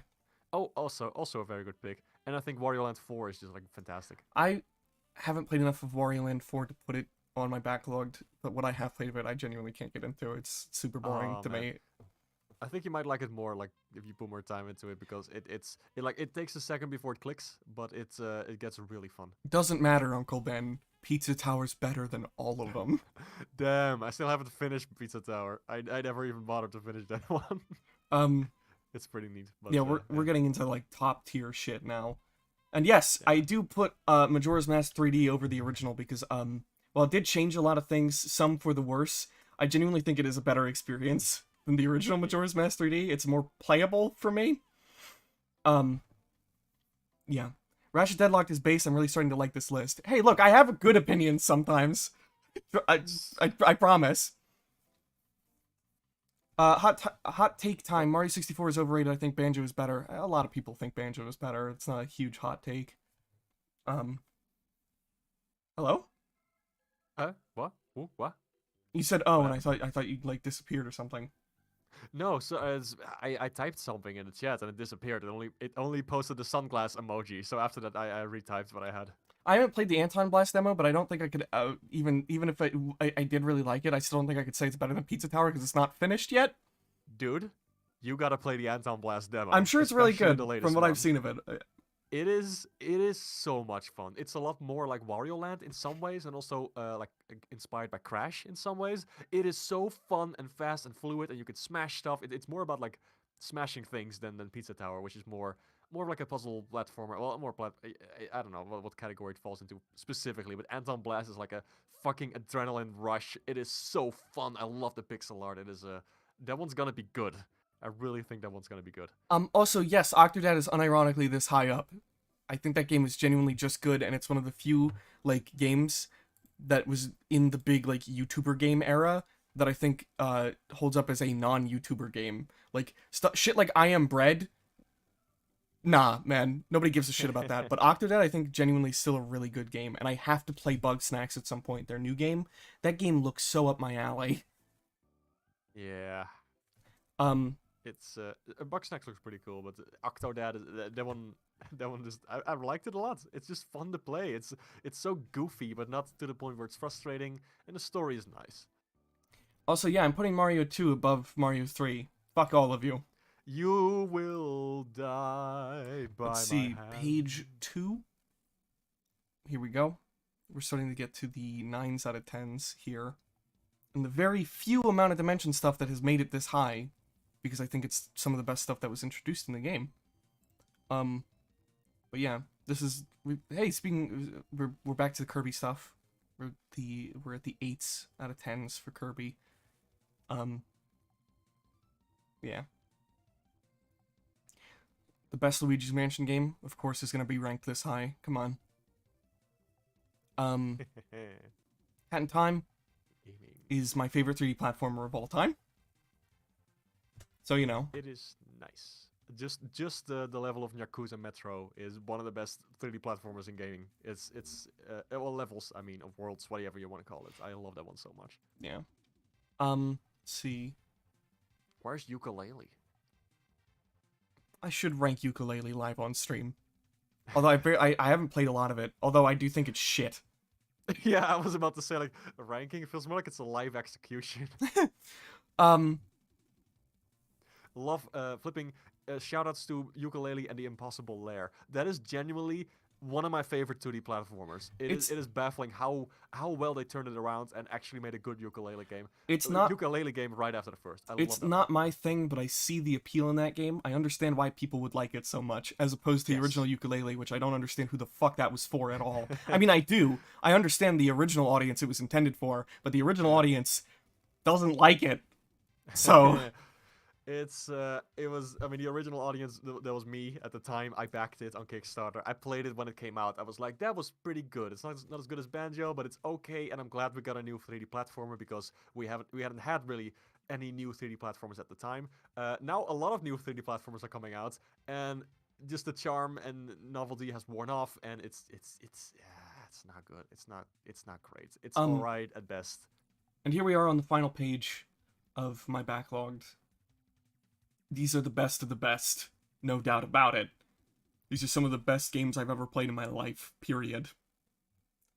Tetris is not that high because I like Tetris. Frankly, I don't play Tetris at all that much. Tetris gets a 10 out of 10 because it's literally a perfect game. It is one of the few times I can say that it is objectively perfect, because it does exactly what it sets out to do with no problems. Because it's Tetris. It's good. That Google dinosaur game is also there for a similar reason, but also because I thought giving it a 10 out of 10 would be very funny. Yeah, I figured. Also, Kid Icarus Uprising, yes! Of course, that game is fucking amazing! Yes! I can't believe it got, like, negative reviews when it came out, because people were like, the controls, Like, Get better hands! Get better hands, you fucks! We had Metroid Prime Hunters on the DS, and barely anyone complained about those controls. It's pretty much the same. Fucking, it's so simple. Like, you get the hang of it so quickly. It's fine, and the game itself is fantastic. It looks beautiful. It sounds beautiful. The weapons are so fun. It is just, Yes, Goomba Ball Dasher, Homestuck is a webcomic, and also a game, and also has flash animations, and also has a lot of music in it. God Look, man. It's insane, and it gets a 10 out of 10 because I fucking... It's on the list! Cut the stream. He's talking about Homestuck. It's over. I really like Homestuck, though. It is probably one of my favorite webcomics I've ever read. And I was surprised to find it on Backlogged, because I kind of just looked it up on a whim as like a gag, and I found out it was here, and I was like, fuck it, I'm gonna give it a real rating. But yeah. Real quick, shoutouts to Lance, who has 14 hours in the Anton Blast demo. Woo! Hot dog. Understandable. I mean, it's not quite understandable, because you can beat it in like 20 minutes, so that's a lot. But hey, more power to you. It's fun. We'll look at a couple more things on Backlogged real quick. I've got and I feel like fucking showing it to all you people. So real quick, we'll go to my profile. I'll show you my top 5 favorite games of all time, all of which are heavily because of how much I love their stories, less than their gameplay. But yeah. Top 5, and in the middle, at the number 1 fucking spot, unsurprisingly, is a game I have fucking creamed my pants over year after year and talked about so goddamn much. I will not calm down. I'm excited. I'm passionate about the things I love. Fuck you. Portal 2 is the best game ever made, and I will die on that hill. It is Valve's fucking masterpiece. Unironically. I like it a lot, actually. It's very nice. Also, Adam Sandler's Human Nicky. Let's go. Fuck me. Also, we're gonna look at my reviews and my lists real quick, because I have reviews that I've written, some of which probably could use some rewrites, but I wrote these fairly quickly. What about Ukulele? Here, actually, Mark, I want you to read these out, because I think it'll be more fun for you to read them out. Okay. You want me to do an impression of you? No, I kind of just want you to read them, you son of a bitch. FPS perfection. The gunplay is so frantic, yet so precise and satisfying. Every enemy has a strategy, and each strategy feels fantastic to execute. Marauders are the best enemy in any video game ever, also. I'm gonna cream my pants. Okay, I'm gonna read these now. I'm gonna take over for him. That was for Wow. Doom Eternal. God damn. Grim Fandango is 375. Holy shit. Yeah, get that game. That game is amazing. It's a point and click game, so it's got bad puzzles. But I mean, it's a point and click game, so of course it has bad puzzles. But it's got a Eh. fucking amazing story. I don't know if I want to read all of these out. I'll just read some of my favorites. Yeah, just pick some. Or at least, you know what? I'll read at least my favorite, and then we can go into the notes because that'll be way easier to read. My favorite is my Shadow Warrior 2 one because I am ruthless to this fucking game. So for Shadow Warrior 2, I've played some really bad games in my life, but none of them have ever made me as numb as this one. It's just the same endless back and forth gameplay for 8 fucking hours. The enemies are mindless and not fun to fight. The looter shooter aspect is half baked. The writing, when not forgettable, is so goddamn obnoxious. Here's looking at you, Kamiko, and it has the gall to call itself a sequel to a game I actually like. If you liked the first Shadow Warrior reboot game, just play the third one. It's a much better follow-up, and best of all, it pretends 2 doesn't exist. I'd give this half a star, but unfortunately the game actually does function intentionally. It's just the way that it functions is miserable to play. So anyway, on to lists. Wait, what is this mention of Kamiko? There's a character in the game called Kamiko. Oh, okay. I thought you were talking about the Switch game Kamiko for a bit. And that's a very cute game. I like that one. It's very fun to speedrun. Oh, you guys get to see this private one that's not finished yet. Well, I'm not going to go into that one. Which one do you guys want to go into first? Let's do. Can I do polls? That's a thing you can do on YouTube chats, right? Yes, you can. How do I do that? Pretty sure. You just gonna. Oh, click start the a plus poll. button. Here we go. Yeah. I can add. So we got 5 to go. So let's. Okay, I can only add 4 at a time. So shit. I guess I'll fuck. I can only add 5. I can only add 4 of these. Fuck it. I'll just let people vote like with their words in chat. So we got a 3D platformers from Goomba Ball Dasher. How about you, Mark? What do you vote for? I think you're nuts. Dimensions Pack actually. That's not finished yet. We're not doing that one. Oh, but I picked. The I said one that that's- earlier. I said that earlier that it's not finished. I was looking at pictures of Kamiko. That one's still private for that reason. 2D platformer. Okay, Mark votes 2D platformer. Goomba Ball Dasher votes 3D platformer. Anybody else want to vote? Anybody You else are now want to vote? my. Or I'll You pick. voted differently. You are now my enemy. Oh dear.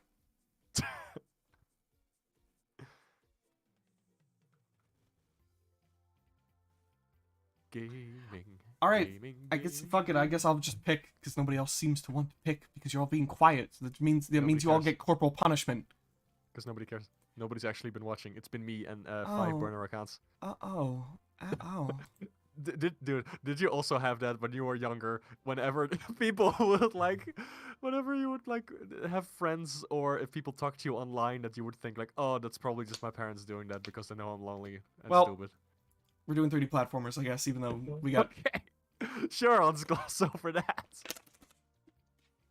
true. God damn.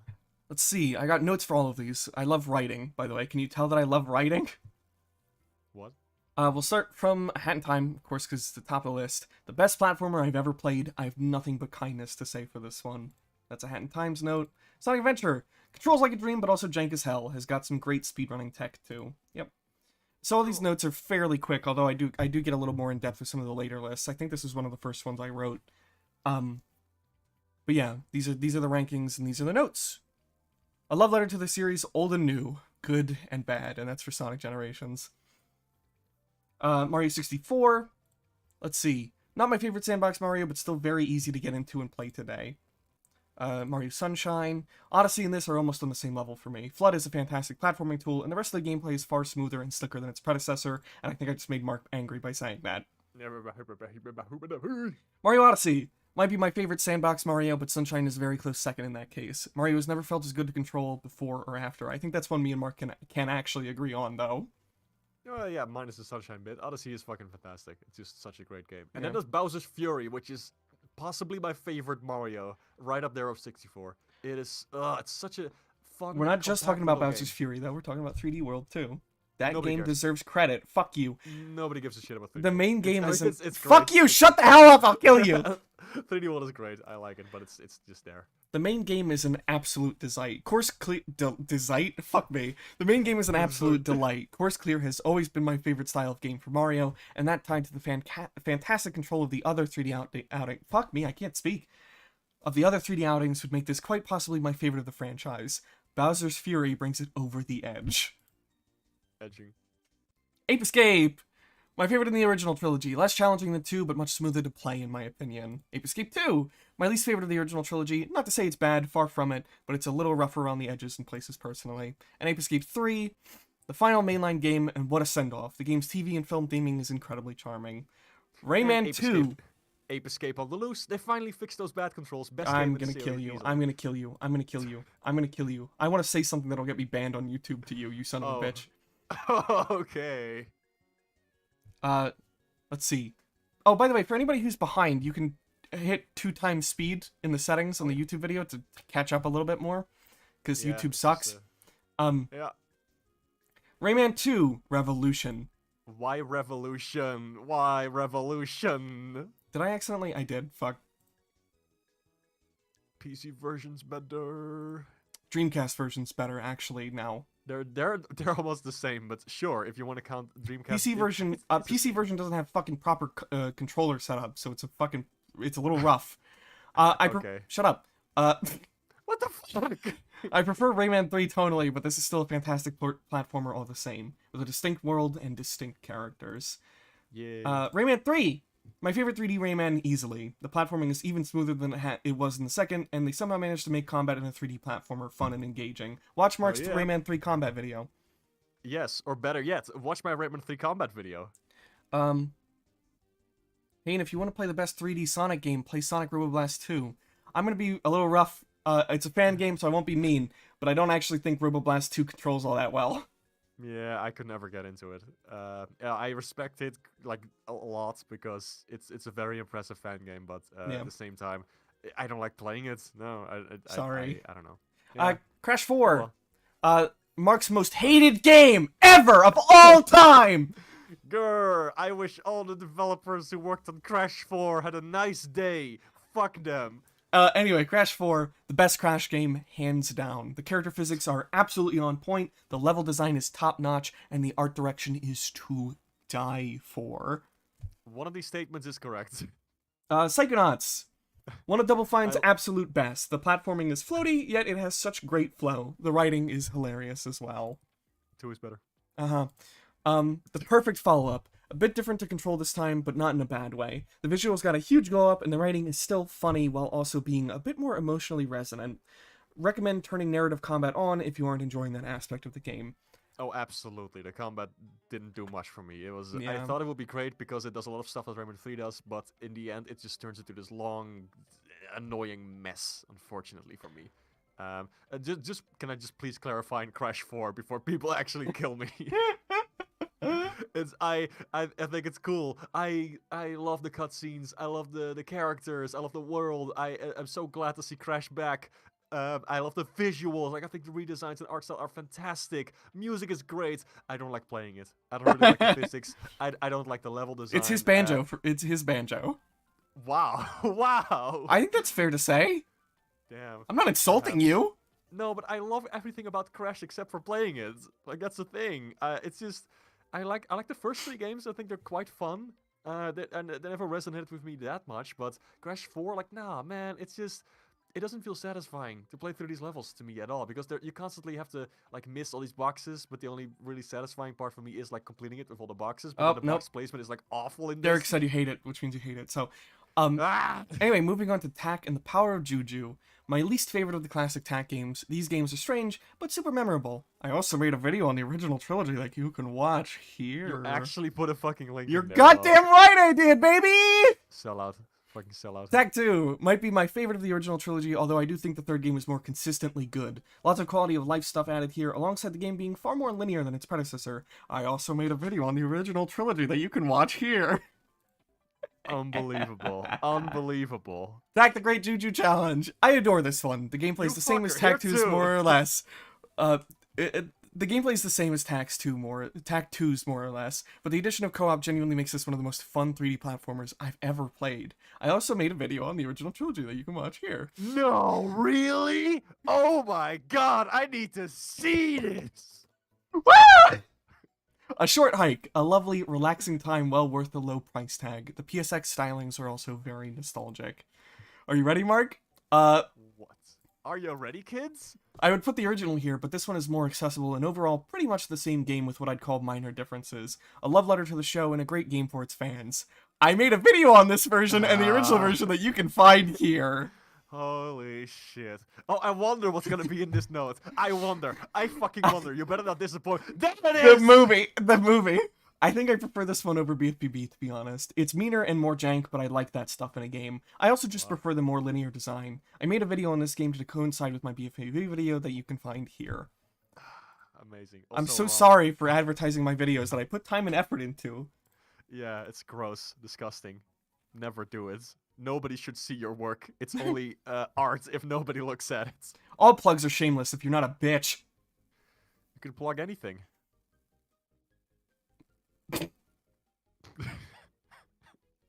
Tori 3D was okay. I didn't really much care for it. It's fine for the price, but like it's so mindless. Tori 3D, a very short, very cheap experience that is well worth the time and money. Very cute design with surprisingly tight platforming mixed with some interesting undertones.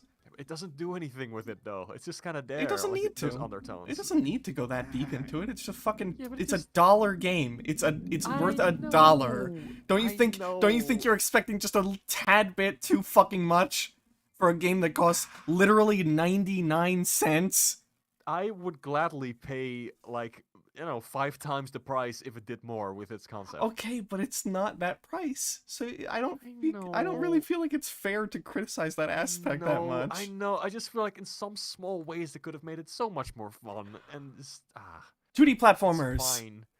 We're starting with kind of stretches. They're closer to 3D platformers that are just like they're not even really 2.5D games. They have full 3D control, but I'm still going to put them here because they're kind of 2D still. Little Nightmares, a fascinating symbolism-filled experience that's as short as it is sweet. The gameplay is similar to Little Big Planet, but still very much its own. Little Nightmares 2! The sequel to Little Nightmares adds a lot of quality of life changes and also adds on a whole lot more game, too. Rayman... I think I have the first game on Steam. A lot of people got it. It was free for a short amount of time. It's a very good game. Rayman Origins. I love this game. It got me into the series, and I love it a lot more than Legends, which is saying a lot, because Legends is also fantastic. The flow in both control and level design is unprecedented and unmatched. Rayman Legends. Damn. I just can't believe you got into the series with Origins. That is just, as somebody who grew up with the very first game, that is, Look, man. I was 11. God, it's fucking crazy. Legends is a great follow-up with very little change to the perfect control Origins setup. There are some little things that make me not love it as much, though, like the art direction, the pacing, and the level design being less challenging. Also, even less story somehow. True. The fact that managed to pull it off. The fact that I managed to beat Granny World Tour on my second try says a lot about Rayman Legends' difficulty. Because Origins' final level, The Land of the Living Dead, is a genuinely really tight platforming challenge that you have to be good at. Yeah, and I unfortunately fucking love it. I fucking love it. Unfortunately, a bit janky too. There's some parts it's where the consistent game enough that it doesn't frustrate me. Sometimes, like the wall jump especially. Like, they did fix that in Legends, fortunately, but there's some, like, spikes in Land of the Living Dead that I feel like, the controls just are just almost tight enough for this, but not quite. Rayman Redemption.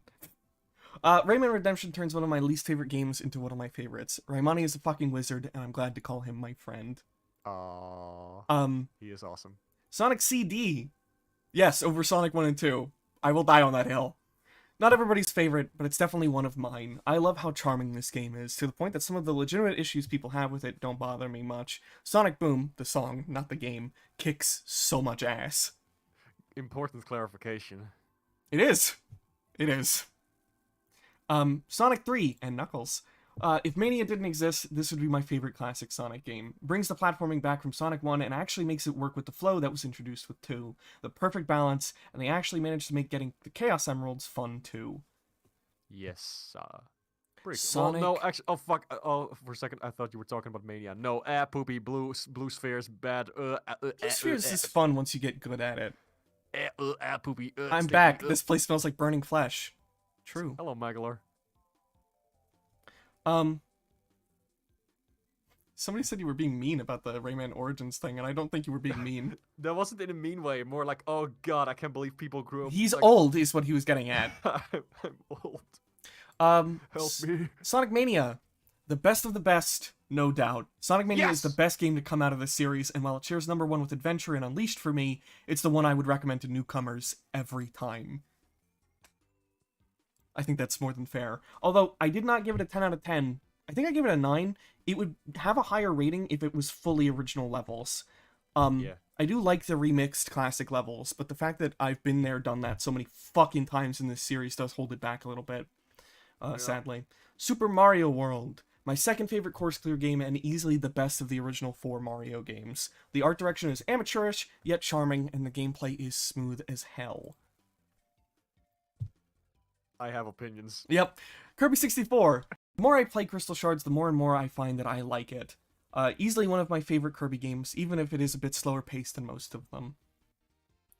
Kirby Superstar Ultra! The best Kirby game, there is no competition for me. The original SNES version is good, but this version is peak. The pace is breakneck, and I love that shit. Man. And finally, for 2D platformers... Oh, what do you gotta say? Say it! Say it! Say it now! I just hope we get a game like Superstar Ultra again someday. I actually have checked out Captain Wayne Goomba Baldash, and I really loved that demo. It was really exciting. I'm hyped for the full release. What were you gonna say about Superstar Ultra? I didn't catch that. I'm sorry. What I said was I still hope we get a game like Superstar Ultra again someday. Yeah, true. Celeste. Hard, but so cathartic to beat. The story is also surprisingly sweet and well written. Easily one of my favorite indie games, period. I never beat that one. I got into it, but I don't know. Didn't hold my attention, unfortunately. Though I think it's really cool from what I played. We'll do the point-and-click games next because it's the smallest list, and then we'll go to FPS, and then we'll finish on horror, I think. Talking about Captain Wayne in the chat. I know people were excited for that game. That's fine. I'm fine with them talking about that over my boring-ass stream. Wow! I'm sure it's fine. I'm sure you guys... I hope you guys are enjoying yourselves, at least. I don't know. I know it's probably not, like, the most exciting thing to just go through a bunch of notes that some asshole wrote. But whatever. They wouldn't be here if it was in some way entertaining. It's true. And then the viewer counts drops to 0. The Secret of Monkey Island. The big one. If it weren't for The Secret of Monkey Island, this genre might not have been as fondly remembered. LeChuck's Revenge, or Monkey Island 2. Worst puzzles, funnier writing. I really like the hand-drawn backgrounds. The ending sucks, and I will die on that hill. A lot of the art direction for these games was helmed by Steve Purcell. That's his name, right? Yeah, or at least the cover art. No, for Monkey Island 2, he did a lot of the background work. Sick. He did not work on Curse, though, I don't think. He might have, I don't remember. The Curse of Monkey Island, my favorite of the original 3 Monkey Islands. The hand-drawn 2D animation is still as charming as ever, and the first time we ever got to hear these characters speak. Grim Fandango, my favorite of the entire genre, hands down. This game has so much going for it, from its film noir influences to its Day of the Dead influences. One of, if not Tim's best. Day of the Dead, by the way, being Dia de los Muertos, not Day of the Dead the movie by George Romero. Just to clarify. The Neverhood. A surreal stop-motion wonderland with a seemingly empty world to explore and with little to no dialogue. The Neverhood is an experience you'll never forget. If Chris was here, she would be upset about what I had to say about Day of the Tentacle, because I like this more than she did. She probably wouldn't be upset. Silly follow-up to Maniac Mansion. Besides some small callbacks, you'll be fine just playing this one on its own. Laverne is my spirit animal. I don't know what that means, but I also know that a lot of people love Day of the Tentacle and that it was very inspiring to Michel Ancel, who made the Um, Rayman stuff. Sam Max hit the road. A little rough around the edges, Sam Max's first outing in the world of video games is fairly funny and fairly memorable.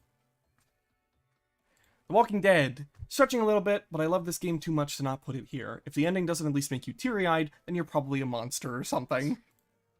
Alright, damn. Puzzle Agent. Also a stretch. I love these two games. They introduced me to Graham Annabelle's Grickle universe, and I've never been the same since. Everybody, go fucking follow Graham Annabelle on everything. He is an amazing artist. He just recently released a children's book. Oh yeah, I saw that. I love this man's work. I've been following him for fucking years. It's just so good. His shit's so good. Please go follow him. He deserves it and more. A lot of Twin Peaks influence in this one if you're into that kind of thing. Puzzle Agent 2. Fantastic follow-up with even better puzzles than the first game, although maybe answers a few too many loose ends from the first game. And finally, for point-and-click games, this one's kind of a stretch too. Definitely nowhere near as brain-taxing as some of the other games here in terms of puzzles. Still, your brain will be rushing with some of this game's symbolism, I promise, and that is for milk outside a bag of milk outside a bag of milk. Cool. Which is a fucking amazing game. Yeah, since somebody brought up Sam and Max, yeah, the show is really fun. The very first game, Hit the Road, it's charming. I would say it hasn't aged super well, but it's it's neat to check out. But the Telltale games, and especially the remasters that they are releasing now, those are really good. And my favorite one is actually Season 3, so I'm so excited for the remake. I hope they're still doing that. The original Sam and Max games still look fine. Like, they still look fine.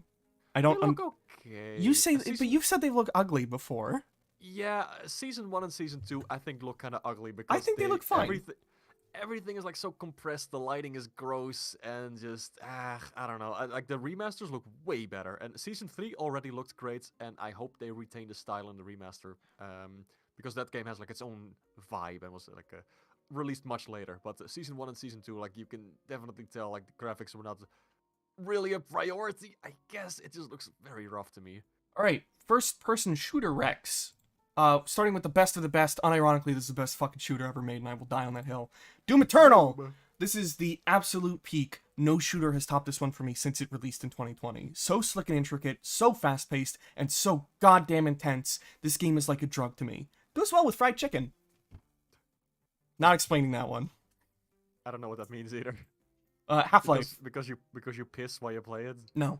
My favorite in the series. I can't get enough of it. Much faster paced than a sequel, and with way better variety in combat thanks to more enemy types and more weapons. Every encounter is like a new puzzle that you have to solve incredibly fast or you'll be incredibly dead. Let's see, Dusk. There are so many things I love about this one. The Lovecraftian cult theming is so fucking rad, and I love the low poly aesthetics so much. The gameplay helps wrap it in a nice tight bow too. It's so frantic and fast, and the control is top tier for a game like this. Are you guys starting to get what kind of games I like? Slow games. Truly. Halo 3 ODST. It was hard picking just one Halo game for this. I mean, I could have just picked all of the ones I wanted to add, but that's too much, I think. ODST is my favorite hands down, so it gets top billing. It's not as long as the other games in the series, but it makes up for it with a memorable cast of characters, fantastic atmosphere, and an absolutely phenomenal soundtrack. It helps that it plays pretty much exactly like my favorite main series Halo game, Halo 3, which means it's home to one of the best sandboxes in the franchise. I know that there isn't a lot for you to add here, Mark, so I do apologize. It's fine. Prey! I was considering listing Bioshock or Bioshock 2 or System Shock on here, but Prey is so unbelievably my vibe that I had to put it here over them. Immersive sims are often so tightly designed, and Prey is no exception. The ability to really choose what you do next with what you have on you is always so freeing as a player. Not to mention, I really like the Art Deco / Space Station aesthetics a shit ton. It is really cool. That game is so fucking interesting. I still got the Master Chief Collection on my Steam, waiting, but I think I need to wait for the far future to get a PC to play it on. That's fair. Our buddy Kane has had an issue like that with Halo Infinite, in which he can technically play it on his laptop, but it plays in potato graphics mode because of the fact that the game does not support mobile processors. Whoops. Yikes. Oh well. I know Team Fortress 2. I played that one a lot when I was in high school. It was pretty fun. Yeah, I heard about it on the podcast. Yeah, fair enough. You are one of the regular viewers of the Chill Issue, aren't you? Hey, check out the Chill Issue Check podcast. out Chill Issue podcast, please. Wahoo. Team Fortress 2. I don't think anybody's surprised that this is on here. It's one of the most well-received shooters of all time. Video games of all time, even. Favorite multiplayer shooter, bar none. TF2 has been such a big part of my time playing video games that there's no way I can look at it without huge bias at this point. It's honestly even a stretch to say I can recommend this since it's got some major problems at the moment that I doubt are going to be fixed anytime soon. Still, it's an absolute blast with friends, whether playing a casual match, MVM, or any other mode this game has to offer. Left 4 Dead 2, the pinnacle of co-op FPS. Nothing else has topped it for me. It's as simple as it is fun to play, and that's thanks to that Valve polish I know so well. Left 4 Dead is always a good time with friends, no doubt. That's great, man. When are they doing another one? Do you want me to cry? Are you trying to make me cry? Do you want me to cry on stream like right now? If I wanted you to cry, I would tell you that there's new info about the Silent Hill 2 remake. Oh, that doesn't make me cry. That makes me want to kill myself. You want to know? You want to know? Oh, I already know. You're talking about the Pyramid Head thing. Yeah, they're doing backstory for Pyramid Head. Goomba Baldash just said kill Mark. Fuck. I hate Bloober Team so much. A Boober Team, woohoo! We talked about that a little bit on one of the Sonic 06 streams. I'm not getting into that again. Doom 2016. Hard to go back to after Eternal, personally, but still great in its own right. A fast-paced, great enemy and weapon variety, and buckets full of gore gave us an absolute love letter to classic FPS with modern AAA polish. Sorry. I wrote these fucking notes, I can't even say them right. How could you? Return to Castle Wolfenstein, my favorite Wolfenstein game. This game is hard as shit, and you'll feel it as early as the beginning of the game. This game is hit scanner central, and you really need to be prepared for that before turning every single corner, or you will die. Killing Nazis has never been so satisfying. I used to absolutely adore this game. This is Quake. Around when I first played it, but nowadays my opinion on it has tempered. I still think it's a good time, and its history is important to not only the FPS genre, but 3D gaming in its entirety. But as it is, it's just okay. The art direction has aged really well. The gameplay, well, it's fine. There's enough variety to keep you engaged, but multiple playthroughs really do make the game lose its luster a bit. Still worth at least one go-through, if only because you get the Telefrag, the final boss, and that's hilarious. Luster is a funny word. Shadow Warrior 3. I haven't finished this one as of writing this note, but I really prefer it over the first game and definitely over the second. The gunplay has been significantly improved, and the series finally has that polish that it really needed. Shadow Warrior 1. This one's not super polished, but it's a genuinely really fun, really campy time with an enjoyable cast of characters and surprisingly good melee combat. The actual guns feel okay, I guess. Fear 2. I bet some people would actually be surprised that I picked Fear 2 over the original Fear. But this might be heresy to say, but I honestly prefer this one over the original Fear. It doesn't match up in gameplay, but it makes up for it for me with its much more interesting visuals and its surprisingly investing story. Shame Fear 3 fucks it up all. Oh my god! Shame Fear 3 fucks it all up, but what can you do? And Titanfall 2. This is one of the tightest to control shooters, no, games I've ever played in my life. The movement alone sells this game, but then they throw giant mechs into the mix, and it's just... This game is so fucking cool, man.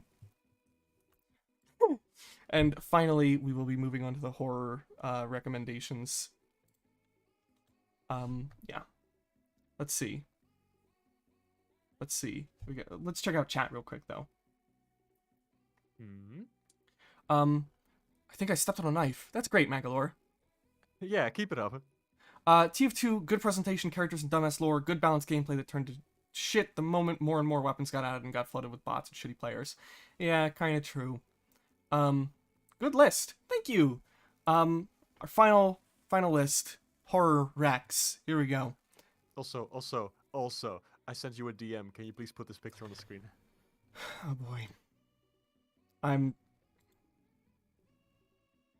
Please, it is my one request. Come on, do this for me. Let me save it. It was just what I had on my clipboard.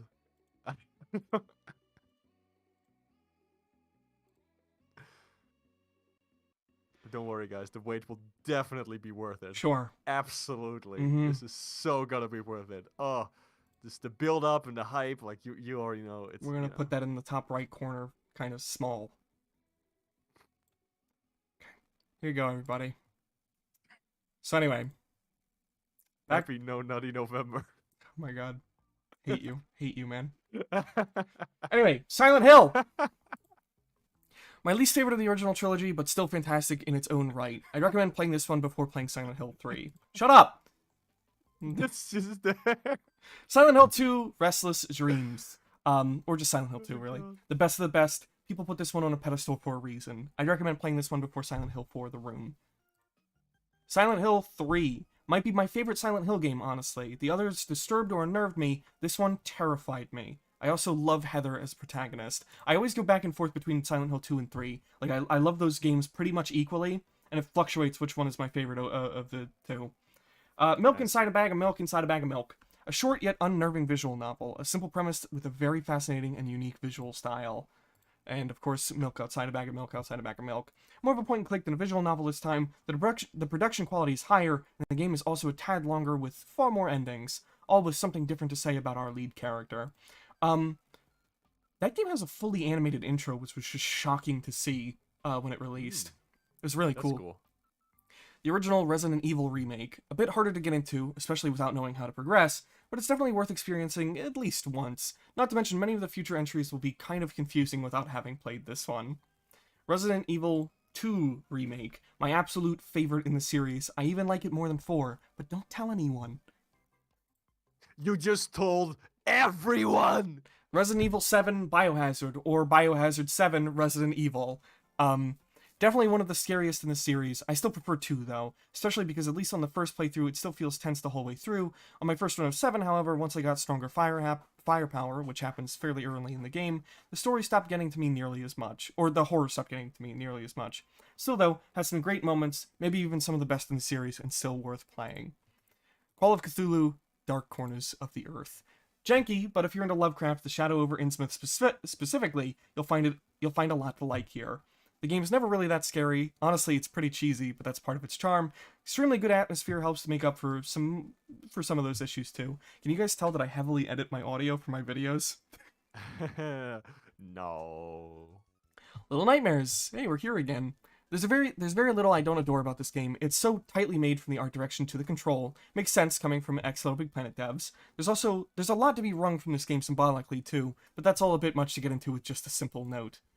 Little Nightmares 2, an extremely strong follow-up, although I think I prefer the first game for its smaller scale. Still, I won't deny that there's a lot more here to discuss on top of a lot of the quality of life improvements. Lots of visual variety with this one too, going to many more locations than were possible with the limits of Little Nightmares 1 setting. That's a tough one to say. Fatum Batula. Nightmares 1 setting. Less scary and more surreal. It's hard to describe this one personally, and even if it weren't, I'd say you should still go into it as blind as possible. If you want more of a peek, though, I do have a short video on the game you can watch here. Wink. Nothing on that one, Mark? Nothing? Just... Alien Isolation. If you love the original Aliens, like me, you'll probably love this too. Puts you in the shoes of someone being hunted by the xenomorph, and it's absolutely horrifying. The writing isn't perfect, but it's more than made up for by the thrill of being hunted with very little to defend yourself with.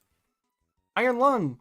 Short, but most certainly sweet. The world building is exquisite, and the atmosphere even more so. If you're not feeling tense by the end, then your will is made of steel. I can't wait for that Markiplier movie, kind of unironically. Markiplier. I wonder if that movie's gonna be any good. Cave Crawler. Genuinely terrifying in the beginning, but does start to lose its luster a bit as time goes on. Still worth a playthrough though, and definitely won't take up too much of your time either. And finally, Subway Midnight. This is one of the most stylish games on this list easily. The 2D characters and 3D space thing has been done before, sure, but not in this way. It's not the most mentally taxing game on this list either, but its story is genuinely heart-wrenching and compelling. And there we go. That's everything I've got to show you for now. Holy fuck. I was not expecting this stream to go this way. Also, I'm sweating my ass off, which means I need to turn my heater down. Damn. All these sweaty game reviews from the Nutty Professor. Isn't Faith a horror game? Yeah, I just forgot to put it here, being honest. Well, I should have put the Faith. I've still not played the third Faith entry. I want to get the Where's, trilogy and replay them at some point. And I'm where's FNAF? Where's FNAF? right. Markiplier is making an Iron Lung movie, which is being backed by the original creator of the game, and I'm hoping it turns out to be pretty good. It's gonna be theatrical even, so like, I'm really hoping it's worth watching. It'll probably be better than the FNAF movie, which I have opinions on. Um, but yeah, you know.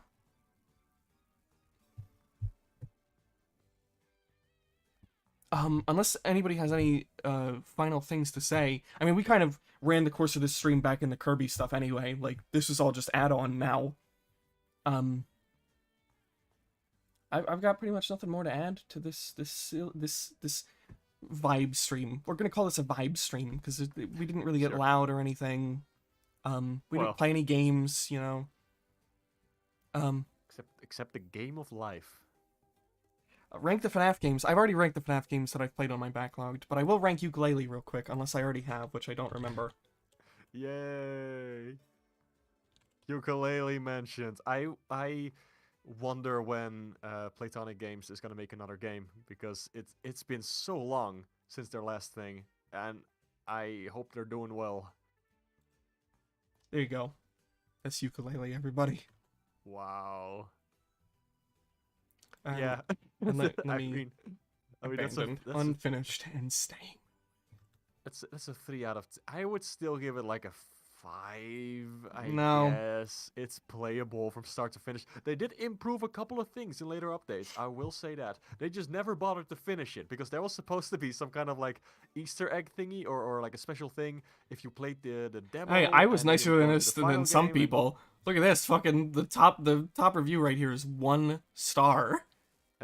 Yeah, damn. But like, just to finish that thought, like they were actually going to add more stuff to the game. Like there was going to be from the Kickstarter goals a fully orchestrated soundtrack, which would have been awesome, and also there would have been some kind of like bonus level or something that would have been connected to the Toy Box demo that they released. But unfortunately, they just abandoned that. They just said like, yeah, we're not doing this, and then they left it like that. And I'm still quite pissed about that because that's just fucking stupid. Like, come on. Even if the game isn't perfect and you want to move on to new things, like, at least do the things you actually promised and reached Kickstarter goals for. Like, come on. Well, thank you everybody for coming. I hope you all enjoyed this weird one-off stream. That I don't think will probably happen again, or at least not anytime soon. I don't know when my next video will come out. It will come out when it comes out. When? It's not going to be the Pokemon video. I'm putting that one on the back burner because it's just like it's just not speaking to me. It'll happen eventually. I plan on doing the Eco video way earlier than it happened, and a shit ton of other games got in the way and like stuff. So, you guys are awesome to stream too. Oh, thank you, Derek. Thank you all for joining. I'm glad you all seem to enjoy this. We might do this kind of thing in the future again. I don't know. Who's to say? Maybe with a bigger list of stuff. Chance. Also with more people, perhaps. Like, it's nice to hear like different reviews from different folks, I guess. Yeah, and because I said you could do it earlier, go nuts about Knights for a little bit. Oh, can I talk about it now? No. Fucking Fuck. Talk about it. Come on. Okay. Just wanted to say, Knights is a lovely game series. I like it a lot. There is a lot of lore and stuff to discover and little things. And the more you like look into it, the more you find. Very fun. But also, it's not very accessible. The first game came out on the Sega Saturn, and it's made by Sonic Team. It has a lot of cool history and fun facts about it. And the gameplay is just very fun and arcadey to play. You can compare it kind of to modern Sonic, but you're flying around in 2D/3D, and you're racing to the finish as fast as possible, trying to play again and again for highest scores. Which is very enjoyable, but also the game is incredibly unintuitive. Like, if you want to get into it, just watch like a quick playthrough of somebody like actually who knows what they're doing playing the first level, and then experiment for a bit. Like, try it out. Look up a guide for the bosses because the bosses are not well explained, but it'll make more sense over time. It's very cheap on Steam usually, and you can also emulate it Sega Saturn.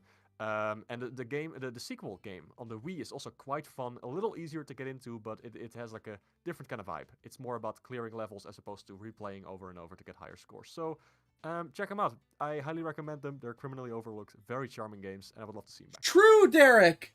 100% true. Derek, you are now banned from the chat. Ban that guy. Kill that guy.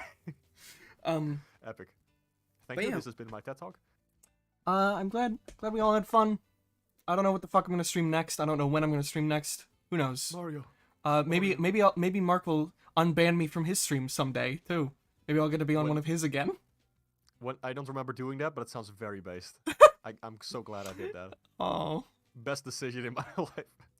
I don't stream that often at the moment, but I could. I don't know. I could doodle stuff or play games. So anyway, watch my fucking tech video. Actually, I'd prefer you watch my eco video, being honestly, because No. it got shit reviews. Or not shit No, reviews. It got like a shit views, and I normally don't really care about that kind of thing, but I do want Can't more take people it to back. see it. Can't take It's- it. it's pro- Backpedaling. it's probably moving like- goalposts. It's probably like unironically my favorite video that I've made so far, and I would love it if more people would check it out. Anyway, yeah, bye.